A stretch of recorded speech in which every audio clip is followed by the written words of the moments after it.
പിതാവിനും പുത്രനും പരസ്പരഹായുമായ പ്രത്യേക ദൈവത്തിന്റെ തിരുനാമത്തിൽ ആദ്യം മുതൽ എന്നേക്കും തന്നെ ആമീൻ. തന്റെ മഹത്വതലഹാശവും ഭൂമിയിൽ നിറഞ്ഞിരിക്കുന്ന ബലവാനായ ദൈവനമ്പുരാൻ പരിശുദ്ധൻ പരിശുദ്ധൻ പരിശുദ്ധൻ ഉയരങ്ങളിൽ ഓശാനാം. ദൈവമായ കർത്താവിന്റെ തിരുനാമത്തിൽ വന്നവനും വരുവാനിരിക്കുന്നവനും ആയവൻ വാഴ്ത്തപ്പെട്ടവനാകുന്നു. ഉയരങ്ങളിൽ സ്തുതി. ദൈവമേ, നീ പരിശുദ്ധനാകുന്നു. ബലവാനെ നീ പരിശുദ്ധനാകുന്നു. മരണമില്ലാത്തവനെ നീ പരിശുദ്ധനാകുന്നു. ഞങ്ങൾക്ക് വേണ്ടി ക്രൂശിക്കപ്പെട്ടവനെ ഞങ്ങളോട് കരുണ ചെയ്യണമേ. ദൈവമേ, നീ പരിശുദ്ധനാകുന്നു. ബലവാനെ നീ പരിശുദ്ധനാകുന്നു. മരണമില്ലാത്തവനെ നീ പരിശുദ്ധനാകുന്നു. ഞങ്ങൾക്ക് വേണ്ടി ക്രൂശിക്കപ്പെട്ടവനെ ഞങ്ങളോട് കരുണ ചെയ്യണമേ. ദൈവമേ, നീ പരിശുദ്ധനാകുന്നു. ബലവാനെ നീ പരിശുദ്ധനാകുന്നു. മരണമില്ലാത്തവനെ നീ പരിശുദ്ധനാകുന്നു. ഞങ്ങൾക്ക് വേണ്ടി ക്രൂശിക്കപ്പെട്ടവനെ ഞങ്ങളോട് കരുണ ചെയ്യണമേ. ഞങ്ങളുടെ കർത്താവേ, ഞങ്ങളോട് കരുണ ചെയ്യണമേ. ഞങ്ങളുടെ കർത്താവേ, കൃപയുണ്ടായി ഞങ്ങളോട് കരുണ ചെയ്യണമേ. ഞങ്ങളുടെ കർത്താവേ, ഞങ്ങളുടെ ശുശ്രൂഷയും പ്രാർത്ഥനകളും കൈക്കൊണ്ട് ഞങ്ങളോട് കരുണ ചെയ്യണമേ. ദൈവമേ, നിനക്ക് സ്തുതി. സൃഷ്ടാവേ, നിനക്ക് സ്തുതി. പാപികളായ അടിയാരോട് കരുണ ചെയ്യുന്ന മിശിഹാ രാജാവേ, നിനക്ക് സ്തുതി. ബാറയ്ക്കുമോ ക്രിസ്തുനായി ഞങ്ങളുടെ പിതാവേ, നിന്റെ തിരുനാമം പരിശുദ്ധമാക്കപ്പെടണമേ. നിന്റെ രാജ്യം വരേണമേ. നിന്റെ തിരുവിഷ്ടം സ്വർഗത്തിലെ പോലെ ഭൂമിയിലുമാകണമേ. ഞങ്ങൾക്ക് ആവശ്യമുള്ള അപ്പം ഇന്ന് ഞങ്ങൾക്ക് തരയണമേ. ഞങ്ങളുടെ കടക്കാരോട് ഞങ്ങൾ ക്ഷമിച്ചതുപോലെ ഞങ്ങളുടെ കടങ്ങളും പാപങ്ങളും ഞങ്ങളോട് ക്ഷമിക്കണമേ.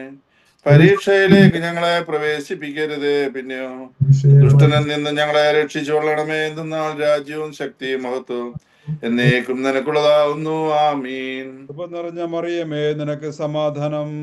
നമ്മുടെ കർത്താവ് നിന്നോടുകൂടെ, നീ സ്ത്രീകളിൽ അനുഗ്രഹിക്കപ്പെട്ടവളാകുന്നു. ദൈവതരഫലമായ നമ്മുടെ കർത്താവ് യേശു മിശിഹാ വാഴ്ത്തപ്പെട്ടവനാകുന്നു. വിശുദ്ധ മറിയമേ, തമ്പുരാന്റെ അമ്മേ, പാപികളായ ഞങ്ങൾക്ക് വേണ്ടി ഇപ്പോഴും എപ്പോഴും ഞങ്ങളുടെ മരണസമയത്തും തമ്പുരാനോട് അപേക്ഷിച്ചുള്ളണമേ. ആമീൻ. സ്നേഹമുള്ളവരെ, നമ്മൾ ഇന്ന് ഫസ്റ്റ് ഡേ ആണ്. നമ്മുടെ ഫിലിപ്പച്ചൻ ഫസ്റ്റ് 4 എപ്പിസോഡുകൾ എടുക്കാൻ വേണ്ടി റെഡിയായിരിക്കുകയാണ്. അപ്പോൾ ഇതിൽ നമുക്ക് ഒന്ന് ശ്രദ്ധിക്കേണ്ട 1-2 കാര്യങ്ങൾ. നമുക്ക് ഇതിൻ്റെ എക്സാം ഫെബ്രുവരി 19-ാം തീയതിയാണ് ഇപ്പോൾ ഫിക്സ് ചെയ്തിരിക്കുന്നത് നമ്മുടെ മേജർ ഈ മലങ്കര സഭയുടെ നാമത്തിൽ. അപ്പോൾ അത് we have to keep it in our mind. So നമുക്ക് അതനുസരിച്ച് അതിന് മുമ്പായിട്ട് നമുക്ക് തീർക്കാൻ സാധിക്കും. We will try to finish all the episodes. അപ്പോൾ ഇന്ന് മാക്സിമം 4 to 5 എപ്പിസോഡ്സ് നമുക്ക് കവർ ചെയ്യാൻ സാധിക്കും. നാളെയും കൂടെ ആകുമ്പോഴത്തേക്കും we will be covering some 10 or 12 episodes. അപ്പോൾ അതൊരു സൈഡ്. മറ്റൊന്ന്, അച്ഛൻ ക്ലാസ് എടുക്കുന്നു. കഴിയുമെങ്കിൽ, I am not compelling anyone, കഴിയുമെങ്കിൽ വീഡിയോയിൽ വരുന്നത് നല്ലതാണ്. കാരണം ഈ ക്ലാസ് എടുക്കുന്നവർക്ക് ഒരു ഫീൽ ഉണ്ടാവും. അതൊരു നല്ല കാര്യമാണ്. So that is one thing. മറ്റൊന്ന്, നോട്ട്സ് എടുക്കുക. അച്ഛൻ പറയുന്ന ക്ലാസ്സുകൾ നോട്ട്സ് എടുക്കുക. അത് കഴിഞ്ഞിട്ട് നമുക്ക് എൻഡിൽ എന്തെങ്കിലും ഡൗട്ട് ഇടയ്ക്ക് നമുക്ക് വേണ്ട. സോ എല്ലാം കഴിഞ്ഞിട്ട് if you have any question you can ask about that. പിന്നെ അച്ഛൻ ചില ക്വസ്റ്റ്യൻസും ഓരോ എപ്പിസോഡിൻ്റെയും പ്രധാനപ്പെട്ട ചില ക്വസ്റ്റ്യൻസ് കൂടെ അച്ഛൻ നമ്മോട് ഷെയർ ചെയ്യാൻ വേണ്ടി അച്ഛൻ ശ്രമിക്കും. We will see how it goes. Anyway, I welcome Father Philip to start sharing the episodes. Yes, Acha. Thank you, Premkumar Acha. ഞാനങ്ങനെ വലിയ ടീച്ചറൊന്നും അല്ല. പിന്നെ എന്താണ്, മെൽബണിൽ ഞാനൊരു ക്ലാസ് എടുത്തിരുന്നു. അപ്പം എനിക്ക് തോന്നുന്നു ഇന്നത്തെ സ്റ്റുഡൻസ് മൊത്തം കൂടുതലും മെൽബണിൽ നിന്നുള്ളവരാണെന്ന് തോന്നുന്നു. അവർ കണ്ണടച്ചും ചെവി അടച്ചിരുന്നാൽ മതി. ബാക്കിയുള്ളവർക്ക് ഇത് ഉപകാരപ്രദമായിരിക്കുമെന്ന് ഞാൻ കരുതുന്നു. പരീക്ഷ എഴുതിയിട്ടില്ലെങ്കിൽ നമുക്ക് കൂടുതൽ എക്സ്പ്ലനേഷൻ ഒന്നും ഇല്ലാതെ അങ്ങ് പോകാം. The word meaning of the Bible. അത് the word Bible is from Greek biblia. Biblia means the books. പേനയും പേപ്പറും ഉണ്ടെങ്കിൽ വീഡിയോയിൽ ശ്രദ്ധിക്കണമെന്നില്ല, എഴുതി വെക്കുക. Biblia means the books. It's a large and diverse library of books. അല്ലെ, ഒരു ലൈബ്രറിയിലൊക്കെ പോകുമ്പോൾ നമുക്ക് ഇഷ്ടംപോലെ പുസ്തകം കാണാം. എന്ന് പറഞ്ഞതുപോലെ ഒരുപാട് പുസ്തകങ്ങളുള്ള ഒരു ലൈബ്രറിയാണ് നമ്മുടെ ബൈബിൾ എന്ന് പറഞ്ഞ ലൈബ്രറി. അതുകൊണ്ടാണ് biblia, the Greek word biblia means the books എന്ന് പറയുന്നത്. What is the content of the Bible? അല്ലെ, ഒരു പുസ്തകം തുറക്കുമ്പോൾ നമ്മൾ എന്താണ് കണ്ടന്റ് എന്നാണ് നോക്കുന്നത്. അപ്പം ബൈബിളിന്റെ കണ്ടന്റ് എന്താണ്? പോയട്രി ഉണ്ട്, പ്രേയേഴ്സ് ഉണ്ട്, പാരബിൾസ് ഉണ്ട്, ലോസ് ഉണ്ട്, സെയിങ്സ് ഉണ്ട്, പ്രോവേബ്സ് ഉണ്ട്, സേമൺ ഉണ്ട്, ലെറ്റേഴ്സ് ഉണ്ട്, പിന്നെന്താണുള്ളത്? പ്രോഫറ്റിക്കൽ ഒറേക്കിൾസ് ഉണ്ട്, ഹിസ്റ്ററി ഉണ്ട്, മിത്തോളജി ഉണ്ട്. അങ്ങനെ ഒരുപാട് നല്ല കാര്യങ്ങൾ അടങ്ങിയ ഒരു ഗ്രന്ഥമാണ്, വിശുദ്ധ ഗ്രന്ഥമാണ് ബൈബിൾ എന്ന് പറയുന്നത്. Christian Bible contains 2 sections. എല്ലാവർക്കും അറിയാം, old Testament and New testament. Testament, the word testament means covenant. Then ഇങ്ങനെ പറയാൻ പറ്റും, old covenant and new covenant. For example, the Gospel of Luke, chapter 22, നമ്മൾ കാണുന്നുണ്ട്, കാസ എടുത്ത് ഈ പാനപാത്രം നിങ്ങൾക്ക് വേണ്ടി ചിന്തപ്പെടുന്ന എൻ്റെ രക്തത്തിലുള്ള പുതിയ ഉടമ്പടിയുടെ, അപ്പം new covenant and old covenant. അങ്ങനെ 2 sections ആണ് ബൈബിളിലുള്ളത്. ഓൾഡ് ടെസ്റ്റ്മെന്റ് എന്ന് പറയുമ്പോൾ നമ്മുടെ യഹൂദന്മാരുടെ തനക്ക് എന്നാണ് ഓൾഡ് ടെസ്റ്റ്മെന്റ് യഹൂദന്മാരെ വിളിക്കുന്നത്. Tanakh, TANAK, Tanakh. Old Testament, New Testament, അങ്ങനെ 2 sections ബൈബിളിൽ ഉണ്ടെങ്കിലും Christians accept the both sections, Old Testament and New Testament. അത് എന്തുകൊണ്ടാണെന്ന് ചോദിച്ചാൽ, New Testament stands as the fulfilment of the old Testament. ഈ relationship between Old Testament and New Testament, ഇത് തമ്മിലുള്ള ബന്ധം എന്താണ്? ഈ AD 130 ഒരു മാർസിയൻ എന്ന് പറഞ്ഞ മനുഷ്യൻ ക്രിസ്തുവിന്റെ വരവോടുകൂടി ഓൾഡ് ടെസ്റ്റ്മെന്റ് എന്താണ്, ഔട്ട് ഓഫ് ഡേറ്റ് ആയെന്ന് പറയുകയുണ്ടായി. ക്രിസ്തുവിന്റെ വരവോടുകൂടി old testament out of date ആയി. ഒബ്സലീറ്റ് എന്നുള്ള വാക്കാണ് ഇപ്പോൾ ഉപയോഗിക്കുന്നത്. അപ്പൊ അതിനോട് സഭ പറഞ്ഞിരിക്കുന്ന കാര്യം, പോപ്പ് ജോൺ പോൾ II ഇതിനോട് പറഞ്ഞിരിക്കുന്ന കാര്യം, to deprive Christ of his relationship with the Old Testament is to detach him from his roots and empty his mystery of every meaning. John Paul II പറഞ്ഞിരിക്കുന്ന ഒരു കാര്യമാണ്. അതായത് യേശു ക്രിസ്തുവിന്റെ ദൗത്യം നമുക്ക് മനസ്സിലാക്കണമെങ്കിൽ അതിൻ്റെ ഒരു ബാക്ക്ഗ്രൗണ്ട് അത് ഓൾഡ് ടെസ്റ്റ്മെന്റിലാണ്. ശിഷ്യന്മാരുടെ ജീവിതത്തിലേക്കൊക്കെ പോകുമ്പം ശിഷ്യന്മാരുടെ കണ്ണുകൾ തുറക്കപ്പെട്ടത്, അവര് പങ്കുവച്ചിരുന്നത്, അവർ ധ്യാനിച്ചിരുന്നത്, അവർ പ്രാർത്ഥിച്ചിരുന്നത് എല്ലാം ഈ ഓൾഡ് ടെസ്റ്റ്മെന്റ് ആണ്. അതുകൊണ്ട് യേശുക്രിസ്തുവിന്റെ ശിഷ്യരായ മക്കളായ നമുക്ക് ന്യൂ ടെസ്റ്റ്മെന്റ് രണ്ടും നമ്മൾ അക്സെപ്റ്റ് ചെയ്യുന്നു. ഓൾഡ് ടെസ്റ്റ്മെന്റ്, പഴയ നിയമത്തില് ദൈവം മോശ വഴി ഇസ്രായേൽ ജനത്തോട് ഉടമ്പടി ചെയ്തു. എന്നാൽ പുതിയ നിയമത്തില് ദൈവം യേശുക്രിസ്തു വഴി തിരുസഭയോട് ഉടമ്പടി ചെയ്യുകയാണ്. പഴയ ഉടമ്പടി, പുതിയ ഉടമ്പടി. What is Bible? അതിനെക്കുറിച്ച് തിരുസഭ തന്നെ നൽകുന്ന ഒരു definition, God's word in the form of human words. 2 പത്രോസ് 1:20-21 പറയുന്നുണ്ട്, പരിശുദ്ധാത്മാവിനാൽ പ്രചോദിതരായി ദൈവത്തിന്റെ മനുഷ്യർ സംസാരിച്ച കാര്യങ്ങളാണ്. 2 പത്രോസ് 1:20-21. What is the content of Bible? നമ്മൾ പറഞ്ഞു, ഒരുപാട് കാര്യങ്ങളുണ്ടെന്ന് പറഞ്ഞു. എങ്കിലും main content of the Bible എന്ന് പറയുന്നത് സാൽവേഷൻ ഹിസ്റ്ററിയാണ്. ദൈവം എങ്ങനെ മനുഷ്യ ചരിത്രത്തിൽ ഇടപെട്ടു എന്ന് വളരെ കൃത്യമായ രീതിയിൽ വ്യക്തമായി എഴുതി വച്ചിരിക്കുന്ന ഒരു ഗ്രന്ഥമാണ് വിശുദ്ധ ബൈബിൾ എന്ന് പറയുന്നത്. ദൈവം എങ്ങനെ മനുഷ്യ ചരിത്രത്തിൽ ഇടപെട്ടു. നമ്മൾ അടുത്ത് പഠിക്കാൻ പോകുന്ന ഒരു കാര്യം കാനൻസ് ഓഫ് ദ ബൈബിളാണ്. വളരെ സിമ്പിൾ ആയിട്ടൊരു കാര്യമാണ്, വളരെ രസകരമായ കാര്യമാണ്. ശ്രദ്ധിച്ചിരിക്കുക. കാനൻ എന്ന വാക്കിന്റെ അർത്ഥം മെഷർ, സ്റ്റാൻഡേർഡ്, അല്ലെങ്കിൽ എന്താണ്, ഒരു നോം എന്നാണ് അതിന്റെ അർത്ഥം. കാനൻസ് ഓഫ് ദ ബൈബിൾ എന്നതുകൊണ്ട് ഉദ്ദേശിക്കുന്നത് ബൈബിളില് പുസ്തകങ്ങൾ ഒരുപാടുണ്ടല്ലോ, എങ്ങനെയാണ് ആ പുസ്തകങ്ങളെ ഉൾപ്പെടുത്തിയത്, എങ്ങനെയാണ് ചില പുസ്തകങ്ങളെ ഉൾപ്പെടുത്താതെ ഇരുന്നത്, അതിൻ്റെ ഒരു മാനദണ്ഡം, അതിൻ്റെ ഒരു സ്റ്റാൻഡേർഡ് എന്തായിരുന്നു എന്നാണ് നമ്മൾ പഠിക്കാൻ പോകുന്നത്. ഒരു 3 സ്റ്റാൻഡേർഡാണ്. ഒന്ന് ഓതർഷിപ്പാണ്. ഒരു കൃത്യമായ ഒരു ധാരണയുള്ള ബുക്കുകൾ മാത്രമേ, നല്ല ഓതർ ഏതാണെന്നുള്ള വ്യക്തമായ ധാരണയുള്ള ബുക്കുകൾ മാത്രമേ ഇതിനകത്ത് ബൈബിളിനകത്ത് വന്നിട്ടുള്ളൂ. രണ്ടാമത് യൂസ് ഓഫ് കമ്മ്യൂണിറ്റിയാണ്. യൂസ് ഓഫ് ദ കമ്മ്യൂണിറ്റി, അത് കമ്മ്യൂണിറ്റി ഇത് പ്രിസർവ് ചെയ്തു എന്നത് ബോധ്യമായ പുസ്തകങ്ങൾ മാത്രമേ ബൈബിളിൽ വന്നിട്ടുള്ളൂ. തേർഡ് വൺ ദ കണ്ടന്റ് ആണ്. ഫെയ്ത്ത്, മോറൽസ് ഒക്കെ ഉൾപ്പെട്ടിട്ടുള്ള നല്ല കണ്ടന്റ് മാത്രമേ സെലക്ട് ചെയ്തിട്ടുള്ളൂ. അപ്പൊ ഇതാണ് കാനൻസ് ഓഫ് ദ ബൈബിളിന്റെ ഒരു പശ്ചാത്തലം. ബൈബിളിൽ എത്ര പുസ്തകം ഉണ്ടെന്ന് നിങ്ങൾ എന്നോട് പറയേണ്ട, മനസ്സിൽ പറഞ്ഞാൽ മതി. ഒരുപാട് 73 മനസ്സിൽ കണ്ടവരൊക്കെ ഒന്ന് ചിരിച്ചേ.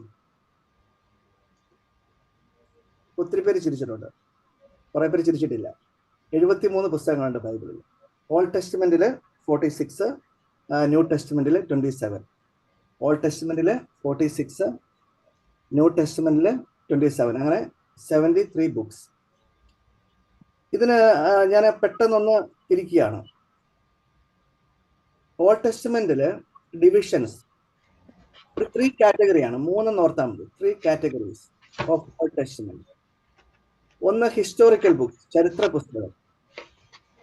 ഒന്ന് ഹിസ്റ്റോറിക്കൽ ബുക്സ്, ചരിത്ര പുസ്തകം. 2 വിസ്ഡം ലിറ്ററേച്ചർ.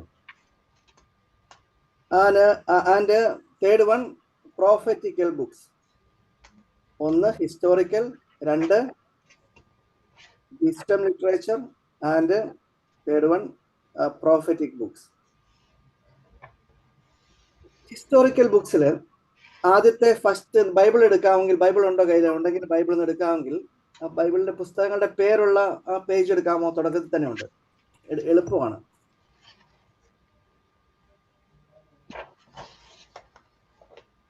ഓൾഡ് ടെസ്റ്റ്മെന്റിലെ ആദ്യത്തെ ഫസ്റ്റ് പുസ്തകം പെന്ററ്റുക്ക് എന്നാണ് അറിയപ്പെടുന്നത്. Penta means 5, teuchoi means volumes. അങ്ങനെ പെന്ററ്റുക്ക്, പഞ്ചഗ്രന്ഥി എന്ന് മലയാളത്തിൽ പറയും. എന്തുകൊണ്ടാണ്?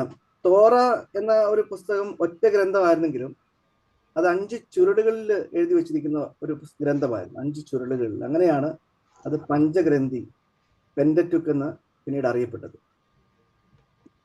അപ്പൊ ആദ്യത്തെ 5 പുസ്തകങ്ങൾ പെന്ററ്റുക്ക് എന്ന് പറയും. ചരിത്ര പുസ്തകങ്ങള് മൊത്തത്തിൽ 21 ഉണ്ട്. 21.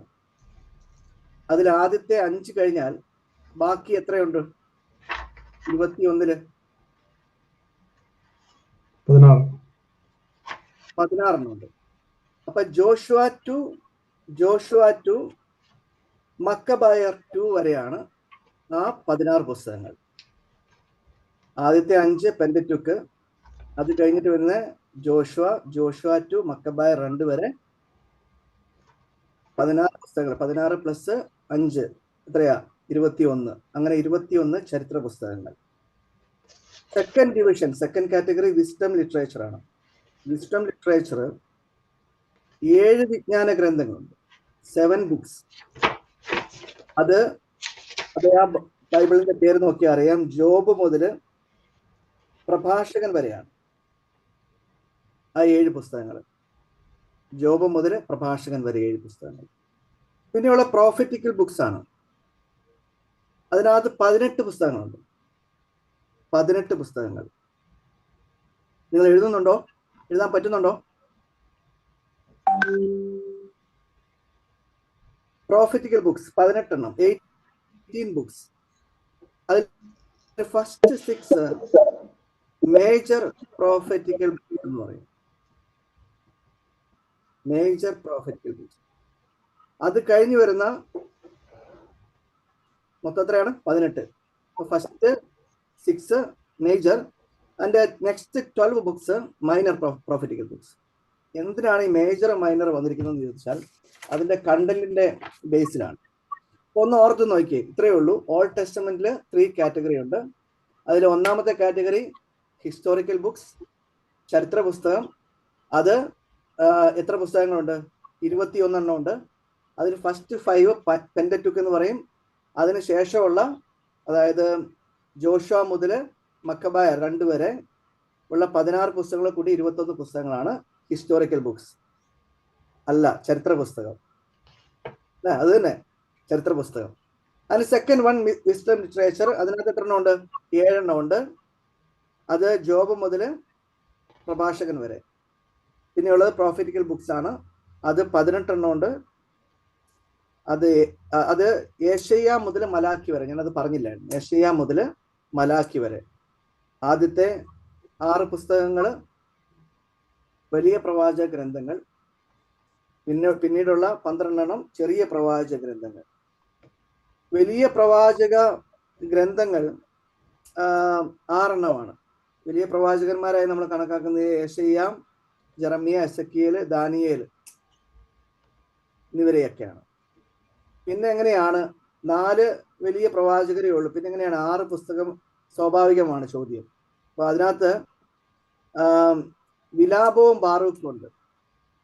വിലാപവും ബാറൂക്കും അത് ജെറമ്യയുടെ ഒരു അസിസ്റ്റന്റ് ബാറൂക്ക് എഴുതിയതായിട്ടാണ് കണക്കാക്കപ്പെടുന്നത്. ഓക്കെ, അങ്ങനെ ഓൾഡ് ടെസ്റ്റ്മെന്റിന്റെ ഡിവിഷൻ കഴിഞ്ഞു. ന്യൂ ടെസ്റ്റ്മെന്റിന്റെ ഡിവിഷനാണ്. ഓൾഡ് ടെസ്റ്റ്മെന്റിൽ 46, ന്യൂ ടെസ്റ്റ്മെന്റിൽ 27. ഫസ്റ്റ് 4 നമുക്കറിയാം സുവിശേഷങ്ങളാണ്. മത്തായി, മർക്കോസ്, ലൂക്ക്, യോഹന്നാൻ. അതിനുശേഷം ആക്ട്സ് വരുന്നുണ്ട്, അപ്പോസ്തല പ്രവർത്തനങ്ങൾ. പിന്നീട് വരുന്ന 14 ലേഖനങ്ങൾ പൗലോസ്ലീഹ എഴുതിയ ലേഖനങ്ങളായിട്ടാണ് കണക്കാക്കുന്നത്. എബ്രായർക്ക് എഴുതിയ ലേഖനം പൗലോസ് അല്ല എഴുതിയെന്നുള്ള ചില ധാരണകളൊക്കെ ഉണ്ടെങ്കിലും നമ്മൾ ഇപ്പോഴും പൗലോസിൻ്റെതായിട്ടാണ് നമ്മൾ കണക്കാക്കിയിട്ടാണ് നമ്മൾ പള്ളികളിലൊക്കെ പൗലോസ്ലീഹ എബ്രായർക്ക് എഴുതിയ ലേഖനം എന്നൊക്കെ നമ്മൾ വായിക്കുന്നത്. അതിന് സെന്റ് പോൾസ് എപ്പിസൽസ് 14. പിന്നെയുള്ള നെക്സ്റ്റ് കാത്തലിക് ലേഖനങ്ങളാണ്, എപ്പിസൽസ് ആണ്. അത് 7 എണ്ണമാണ്. പിന്നീട് വെളിപാട്. First 4 gospel. ആൻഡ് അതിനുശേഷമുള്ള ഡിവിഷൻ അപ്പോസ്തല പ്രവർത്തനം. പിന്നീടുള്ള 14 പുസ്തകങ്ങൾ സെന്റ് പോൾസിന്റെ എപ്പിസൽസ് ആണ്. അത് പ്രത്യേക സഭകൾക്ക് സെന്റ് പോൾ എഴുതിയതാണ്.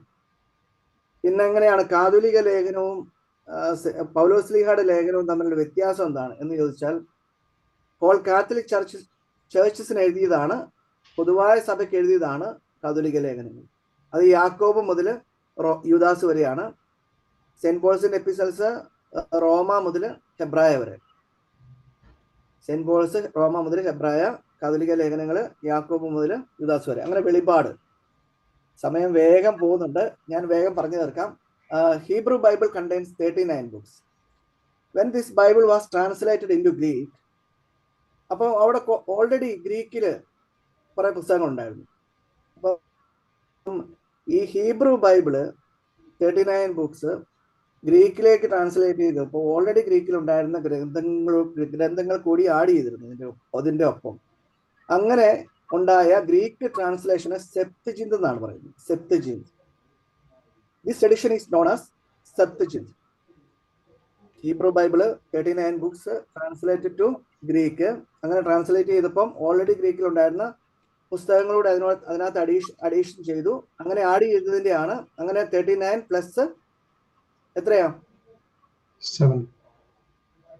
7. അങ്ങനെയാണ് 46 വരുന്നത്.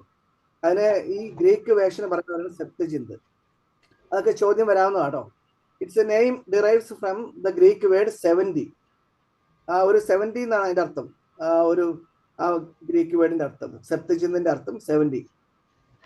Because the tradition held that, അതായത് ഈച്ച് ട്രൈബിൽ നിന്ന് 6 വീതം എടുത്ത് അങ്ങനെ 72 ആൾക്കാർ 72 ഡേയ്സ് കൊണ്ട് എഴുതിയ ഒരു ട്രാൻസ്ലേഷനാണ് ഇതെന്ന് പറയുന്നത്. വേഗം പോവാം. ഇനി ഏതൊക്കെയാണ് അഡീഷണൽ ആഡ് ചെയ്ത ഈ 7 ബുക്സ് ഏതൊക്കെയാണ് സെപ്റ്റജിന്തിൽ ഉൾപ്പെടുന്ന ഈ യഹോവ സാക്ഷികളുടെയും യാക്കോബക്കാരൊക്കെ ഉപയോഗിക്കുന്ന ആ ഒരു സത്യവേദ പുസ്തകത്തിലുള്ള ഇല്ലാത്ത പുസ്തകങ്ങൾ ഏതൊക്കെയാണ്? ഒന്ന് Judith, Tobit, Baruch, Wisdom of Solomon, Sirach, First and Second Book of Maccabees. അങ്ങനെ 7 പുസ്തകങ്ങൾ 39 കൂടെ ഉൾപ്പെട്ട അഡീഷണൽ ഉൾപ്പെട്ട 7 ബുക്സ്, അങ്ങനെ 46. 39 ബുക്സിനെ പ്രോട്ടോ കാനൻ, പാലസ്തീനിയൻ കാനൻ എന്നൊക്കെയാണ് അറിയപ്പെടുന്നത്. മറ്റേത് ഡ്യൂട്രോ കാനൻ എന്നാണ് 7 ബുക്സ് അറിയപ്പെടുന്നത്. ഡ്യൂട്രോ മീൻസ് അറിയാം, ഒരു സെക്കൻഡ് കാനൻ എന്നാണ് ഉദ്ദേശിക്കുന്നത്. ഉൽപ്പത്തി പുസ്തകത്തിന്റെ ഫസ്റ്റ് 11 ചാപ്റ്റേഴ്സ് ചരിത്രാതീത പുസ്തകം എന്നാണ് അറിയപ്പെടുന്നത്. ചരിത്രത്തിന് അതീതമായ പുസ്തകങ്ങൾ. അത് they are not pure history, but ചില ഗ്രന്ഥങ്ങൾ പറയുന്നത് it is a theology of creation എന്നാണ് പറയുന്നത്. It's not a history of creation but theology of creation. നമ്മൾ ബൈബിൾ പഠിക്കുമ്പം ഓരോന്ന് പഠിക്കുമ്പോൾ നമ്മൾ പഠിക്കും, ഇനിയുള്ള എപ്പിസോഡുകളിൽ പഠിക്കുന്നുണ്ട്. അതായത് ഓരോ ട്രഡീഷൻ ഉണ്ടായിരുന്നു, ഓരോ നമ്മുടെ സംസ്കാരം പോലെ. അപ്പം അവർ ഡിഫൈൻ ചെയ്തിട്ടുള്ള കാര്യങ്ങൾ അവരുടെ തിയോളജിയാണ്, ക്രിയേഷനെ കുറിച്ചുള്ള തിയോളജിയാണ് ഫസ്റ്റ് ചാപ്റ്റേഴ്സിൽ ഉൾപ്പെട്ടിട്ടുള്ളത്. History of the old testament begins with the patriarchs Abraham, Isaac and Jacob, chapter 12 പിന്നെ ബാലൻസ് വരുന്നത്. ഈ ഫസ്റ്റ് 11 ചാപ്റ്റേഴ്സിന്റെ തീം എന്താണ്? Origin of the world, origin of the human, origin of the sin. ഈ ഒരു 3 തീം ഇതിനകത്ത് വരുന്നുണ്ട്. Origin of the world, origin of the humans, origin of the sin. ബൈബിളിന്റെ മൊത്തത്തിലുള്ള ഒരു 6 പാർട്സ് ആയിട്ട് ബൈബിളിനെ തിരിക്കുന്നുണ്ട് മൊത്തത്തിൽ. ഫ്രം ക്രിയേഷൻ ടു എബ്രഹാം, ഷോർട്ടായിട്ട് എഴുതിയാൽ മതി. From creation to Abraham, Abraham to Moses, from Moses to David, David to Jesus, Jesus to church, church to heavenly church. നിങ്ങൾ ആരും എഴുതിയില്ലെന്ന് എനിക്കറിയാം, ഒന്നുകൂടെ പറയാം. From creation to Abraham, Abraham to Moses, Moses to David, David to Jesus, Jesus to church, church to heavenly church. അങ്ങനെ 6 divisions Bible മൊത്തത്തിലുണ്ട്.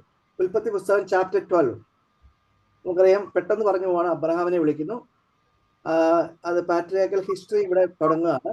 അബ്രഹാമിന്റെ ഭാര്യ Sara, സഹോദരൻ ലോത്ത്, അല്ലെ, ദാസി ഹാഗാർ. അബ്രഹാമിന് സാറായിലുണ്ടായ മകനാണ് ഇസഹാക്ക്. സാറായുടെ ദാസിയായ ഹാഗാറിലുണ്ടായ മകനാണ് ഇസ്മായിൽ. അപ്പൊ അബ്രഹാമിന് വേറെ ഭാര്യമാരുണ്ടായിരുന്നുണ്ട്, പിന്നീടുള്ള അധ്യായങ്ങളിൽ നിന്നൊക്കെ നമ്മൾ കാണുന്നുണ്ട്. എങ്കിലും രക്ഷാചരിത്ര സാൽവേഷൻ ഹിസ്റ്ററി മുൻപോട്ട് പോകുന്നത് അബ്രഹാമിന് സാറായിലുണ്ടായ ഇസഹാക്കിലൂടെയാണ് ചരിത്രം മുന്നോട്ട് പോകുന്നത്. അതുകൊണ്ട് ഇസഹാക്കിനെ നമ്മൾ ഫോക്കസ് ചെയ്യാണ്. ഇസഹാക്കിന്റെ ഭാര്യ റബേക്ക, മക്കള് ഏസാവ്, യാക്കോബ്. ഇസഹാക്കിലേക്ക് നമ്മൾ വന്നു, ഇസ്മായിലിനെ അവിടെ നിർത്തി. കാരണം ചരിത്രം ഇസഹാക്കിലൂടെയാണ് പോകുന്നത്. ഇസഹാക്കിന്റെ മക്കള് ഏസാവും യാക്കോബും, ഭാര്യ റബേക്ക. കാര്യം അറിയാം, റബേക്ക വന്ധ്യയായിരുന്നു. അവർക്ക് പ്രാർത്ഥിച്ചൊരു മക്കളെ കിട്ടുന്നതാണ്, അല്ലേ? അപ്പം ബൈബിളിൽ തന്നെ പറയുന്നുണ്ട്, നിന്നിൽ നിന്ന് പിറക്കുന്നവൻ 2 ജനതകളായി പിരിയുന്നൊക്കെ പറയുന്നുണ്ട്. അവിടെ സംഭവിച്ചതെന്ന് നമുക്കറിയാം. യാക്കോബ് ചേട്ടനായ ഏസാവിനെ പറ്റിച്ച് കടിഞ്ഞൂൽ പുത്രാവകാശം കൈക്കലാക്കുന്നു. എന്നിട്ട് റബേക്കയുടെ, അതായത് അമ്മയായ റബേക്കയുടെ സഹോദരന്റെ ലാബാന്റെ ഭവനത്തിലേക്ക് ഇദ്ദേഹം പോവുകയാണ്. യാക്കോബ് പോവുകയാണ്. യാക്കോബ് അവിടെ പോയിട്ട് നമ്മുടെ ലാബാന്റെ 2 പെമ്മക്കൾ അവിടെ ഉണ്ടായിരുന്നു. ആ പെമ്മക്കളുടെ പേര് ലേയും റാഹേൽ എന്നുമാണ്. ലാബാന്റെ 2 പെമ്മക്കളാണ്. ഈ യാക്കോബ് കടിഞ്ഞൂൽ പുത്രാവകാശമൊക്കെ കയ്യിലാക്കിയിട്ട് ഈ ലാബാന്റെ വീട്ടിൽ ചെന്നിട്ട് ഈ 2 പെമ്മക്കളെ അങ്ങ് വിവാഹം കഴിച്ചു. അവർക്ക് മക്കള് 13. അതില് 12 ആമ്പിള്ളാരും ഒരു നല്ല സുന്ദരിയായ പെൺകുട്ടി. ആ സുന്ദരിയുടെ പേര് ദീന എന്നാണ്. അങ്ങനെ 12 ഗോത്രങ്ങൾ 12 ആമ്പിള്ളാരിൽ നിന്ന് ഉണ്ടാവുകയാണ്. ഈ 12 ആമ്പിള്ളാരിൽ ഒരാളാണ് ആര്? നമ്മുടെ ജോസഫ്. ജോസഫ് നല്ല മിടുക്കനായിരുന്നു, സ്നേഹമുള്ളവനായിരുന്നു. അതുകൊണ്ട് അപ്പന് അവനോട് കുറച്ച് വാത്സല്യമൊക്കെ ഉണ്ടായിരുന്നു. ഇതൊക്കെ കണ്ടറിഞ്ഞ സഹോദരന്മാര് ജോസഫിനെ ഒരു പൊട്ടക്കണ്ടിൽ ഇടുന്നതൊക്കെ ചരിത്രമൊക്കെ നമുക്കറിയാം. അങ്ങനെ അവനെ അവിടുന്ന് ഈജിപ്തിലേക്കൊക്കെ പോകുന്നു. ഈജിപ്തില് ചെല്ലുന്നു. ഫറവോയുടെ സ്വപ്നം വ്യാഖ്യാനിക്കുന്നു. ഫറവോയുടെ ദേശാധിപതി അദ്ദേഹത്തെ ആക്കുന്നു. ആ സമയത്ത് ഈജിപ്തില് നമ്മുടെ ഇസ്രായേലിൽ ക്ഷാമം ഉണ്ടാകുന്നു. ഈ യാക്കോബിന്റെ സഹോദരന്മാര്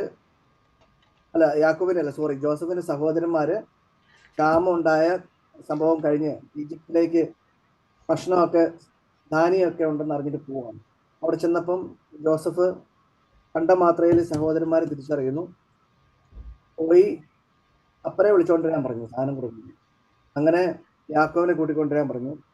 യാക്കോബും മക്കളും എല്ലാവരും കൂടെ കെട്ടിപ്പിടിച്ചിങ്ങനെ കരയുന്ന ഒരു സീനില് ഉൽപ്പത്തി അവസാനിക്കുന്നു. അടുത്ത പുറപ്പാട് എന്ന് പറഞ്ഞാൽ Exodus, a journey or leaving. ഇതിനെ ബുക്ക് ഓഫ് ലിബറേഷൻ എന്നാണ് വിളിക്കുന്നത്. ഈജിപ്തിൽ വെച്ച് ഇസ്രായേൽക്കാര് പെറ്റുപെരുകയാണ്. അതുകൊണ്ട് തന്നെ ഈജിപ്തുകാരെല്ലാം ഇസ്രായേൽക്കാരെ ശരിക്കിട്ട് ആക്രമിക്കുകയാണ്, പീഡിപ്പിക്കുകയാണ്. ആ സമയം ആരായിരുന്നു അവിടുത്തെ റൂളർ എന്ന് ചോദിച്ചാൽ എഴുതി വെച്ചോ, ഫറവോ റമാസസ് സെക്കൻഡ്, RAMASES സെക്കൻഡ്, റമാസസ് സെക്കൻഡ്. അപ്പൊ ഈ സമയത്ത് ഇസ്രായേൽക്കാര് ദൈവത്തെ വിളിച്ച് അപേക്ഷിക്കുകയാണ്, ഞങ്ങളെ രക്ഷിക്കണമെന്ന് പറഞ്ഞു. അപ്പൊ ദൈവം ഒരു വിമോചകനെ അയക്കുന്നുണ്ട്. ആ വിമോചകന്റെ പേര് മോശ എന്നായിരുന്നു. മോശയുടെ ഭാര്യയുടെ പേര് സിപ്പോറ, അമ്മായിപ്പന്റെ പേര് ജത്രോ, മക്കളുടെ പേര് ഗർഷോ ഏലയാസർ. ഭാര്യ സിപ്പോറ, അമ്മായിപ്പൻ ജത്രോ, മക്കൾ ഗർഷോ ഏലയാസർ. സഹോദരി മിരിയ, സഹോദരൻ അഹറോൻ. ചുമ്മാ ഒന്ന് നോട്ട് വെച്ചാൽ മതി. ഇതെല്ലാം ഇൻട്രൊഡക്ഷൻ ആണ്. ഇന്ന് ഞാൻ പറയുന്ന ഇൻട്രൊഡക്ഷൻ ആണ്. അത് ഈ ആദ്യത്തെ 4 എപ്പിസോഡാണ്. ഇനിയുള്ള നിങ്ങൾ പഠിക്കാൻ പോകുന്ന കാര്യങ്ങൾ വരുമ്പോൾ ഇതൊക്കെ നിങ്ങൾ ഓർത്തിരിക്കും, എളുപ്പമായിരിക്കും വായിച്ചു പഠിക്കാനൊക്കെ. അതുപോലെ തന്നെ ഈ സമയത്ത് നമുക്കറിയാം ഈജിപ്തുകാര് ഇസ്രായേൽക്കാരുടെ കടിഞ്ഞൂൽ പുത്രന്മാരെയൊക്കെ കൊന്നു കളയുന്നുണ്ട്. ആ സമയത്താണ് മോശയുടെ അമ്മ മോശയെ തൊട്ടിലാക്കിയിട്ട് ഒഴുക്കി വിടുന്നത്. രാജകുമാരി കാണുന്നു, വളർത്തുന്നു. അവിടുന്ന് മോശ രക്ഷപ്പെട്ടു പോകുന്നു. മിദ്യാനിൽ ചെല്ലുന്നു. മിദ്യാനിൽ വെച്ച് മോശയെ ദൈവം വിളിക്കുന്നു. അങ്ങനെ മോശ വഴി ഈജിപ്തിന് ഒരു 10 ബാധ ഉണ്ടാകുന്നു. എഴുതിക്കോ, ജലം രക്തമാവുന്നു. 10 ബാധ. ജലം രക്തമാവുന്നു. തവള വ്യാപിക്കുന്നു. 3 പേൻ പെരുകുന്നു. എല്ലാം പേനും ഈച്ചയെന്നൊക്കെ എഴുതിയാൽ മതി. ജലം, തവള, പേൻ, ഈച്ച, മൃഗങ്ങൾ ചാവുന്നു, വ്രണങ്ങൾ ബാധിക്കുന്നു, കന്മഴ വർഷിക്കുന്നു, വെട്ടുക്കിളികൾ നിറയുന്നു, അന്ധകാരം വ്യാപിക്കുന്നു, മഹാമാരി ഉണ്ടാകുന്നു. അങ്ങനെ 10 എണ്ണം. ജലം, തവള, പേൻ, ഈച്ചകൾ, മൃഗങ്ങൾ ചാവുന്നു, വ്രണങ്ങൾ ബാധിക്കുന്നു, കന്മഴ വർഷിക്കുന്നു, വെട്ടുകിളികൾ നിറയുന്നു, അന്ധകാരം വ്യാപിക്കുന്നു, മഹാമാരി ഉണ്ടാവുന്നു. അങ്ങനെ ഇതെല്ലാം വന്നപ്പോൾ, ബാധയൊക്കെ വന്നപ്പോൾ തന്നെ എങ്ങനെയെങ്കിലും ഇവരെ ഒഴിവാക്കിയാൽ മതി എന്നായി. ഇങ്ങനെ മോശയുടെ നേതൃത്വത്തിൽ ചെങ്കടൽ കിടക്കുകയാണ്. കടൽ 2ആയി മാറുന്നു. ഇതൊക്കെ നമുക്കറിയാം. സീനായിൽ വെച്ച് ദൈവം 10 കൽപ്പന മോശയ്ക്ക് കൊടുക്കുന്നു. അതൊക്കെ പറഞ്ഞ്, അതായത് ഇസ്രായേൽക്കാരുടെ 3 തിരുനാളുകളെ കുറിച്ചും പ്രതിപാദിക്കുന്നുണ്ട്. അതായത് പെന്തക്കോസ്ത, കൂടാര തിരുനാൾ. അതില് പെസഹ എന്ന് പറയുന്ന ഈജിപ്തിൽ നിന്ന് ഇവർ രക്ഷപ്പെട്ടു വന്നതിന്റെ ഓർമ്മയായിട്ടാണ് അവർ ആചരിക്കുന്നത്. മോശ ഒരു കൂടാര തിരുനാള്, മോശ അടിച്ച കൂടാരത്തിന് മുകളിൽ മേഘത്തിന്റെ അകമ്പടിയോടെ ദൈവം വന്ന് സംസാരിച്ചു. അതിനെ സമാഗമ കൂടാരം എന്ന് വിളിക്കും. കർത്താവിന്റെ ഹിതം അറിയാനായിട്ടാണ് ഈ കൂടാരത്തിലേക്കാണ് അവർ പോയിരുന്നത്. സമാഗമ കൂടാരം. അങ്ങനെ പുറപ്പാട് അവസാനിക്കും. ലേവിയറുടെ പുസ്തകം ലെവിറ്റിക്കസ്. ദൈവം മോശയ്ക്ക് ഒരുപാട് കൽപ്പന കൊടുക്കുന്നു. ആ കൽപ്പനകള്, ഉപകൽപ്പനകള്, വ്യാഖ്യാനങ്ങള് എല്ലാമാണ് ഈ ലെവിറ്റിക്കസ് എന്നുള്ള പുസ്തകത്തിൽ പ്രതിപാദിക്കുന്നത്. ദേവാലയവുമായി ബന്ധപ്പെട്ട് നിൽക്കുന്ന വിശുദ്ധിയെ കുറിച്ചാണ് പ്രധാനമായും ഈ ഗ്രന്ഥം പറയുന്നത്. ഇവിടെ primary purpose of Leviticus, law became a tool by which Israel could judge its conformity to God's call to holiness. Law became a tool by which Israel could judge its conformity to God's call to holiness. അടുത്ത പുസ്തകം numbers ആണ്, സംഖ്യ. The name of the book refers to the census of the Israelites to determine the members of each tribe. അപ്പൊ ഈ പുസ്തകം മൊത്തം contains lot of numbers. അതിന്റെ കൂടെ തന്നെ ഇവിടെ ശ്രദ്ധിക്കണമെന്ന് പറയുന്ന ഒരു കാര്യം, Hebrew numbers are often symbolic, they are not always meant to be taken literally. അതായത് നമ്പർ 40 എന്ന് പറഞ്ഞാൽ 40 years ഓഫ് വാണ്ടറിങ് ആയിരിക്കും. പക്ഷെ സിംബിളൈസസ് എ ലോങ് ടൈം. ഒരു സിംബോളിക് ആണ്.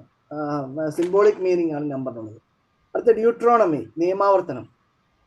പുറപ്പാടിൽ അതിന്റെ ആ വേർഡിൽ തന്നെയുണ്ട് നിയമാവർത്തനം. ആ പുറപ്പാടിൽ കൊടുത്ത നിയമങ്ങൾ ഈ പുസ്തകത്തിൽ ആവർത്തിക്കപ്പെടുക. Deuteronomy comes from the Greek word for ഇതിന്റെ മീനിങ് സെക്കൻഡ് ലോ എന്നാണ്. അതുപോലെ തന്നെ ഈ പുസ്തകം സ്റ്റാർട്ട് ചെയ്യുന്നത് തന്നെ ചാപ്റ്റർ 1 വേർഡ്സ് 1 മോശ ഇസ്രായേൽ ജനത്തോട് പറഞ്ഞ വാക്കുകളാണ്. These are the words that Moses spoke. ഇതാണ് നിയമാവർത്തനം, ഡ്യൂട്രോണമി എന്ന് വിളിക്കുന്നത്. അടുത്ത ജോഷുവയുടെ പുസ്തകം. ജോഷുവ, മോശ മരിക്കുന്നു, മോശയുടെ പിൻഗാമിയായ ജോഷുവ വരുന്നു. ജോഷുവയുടെ നേതൃത്വത്തിൽ കാനാൻ ദേശം കൈയടക്കുന്നു. ജോർദാൻ നദി കടക്കുന്നു. ജെറിക്കോ പട്ടണം ആദ്യം കീഴടക്കുന്നു. ജോഷുവയുടെ ഒരു ഗ്രേറ്റ് ചലഞ്ച് എന്ന് പറഞ്ഞാല് ഇസ്രായേൽ ജനത്തെ എന്താണ്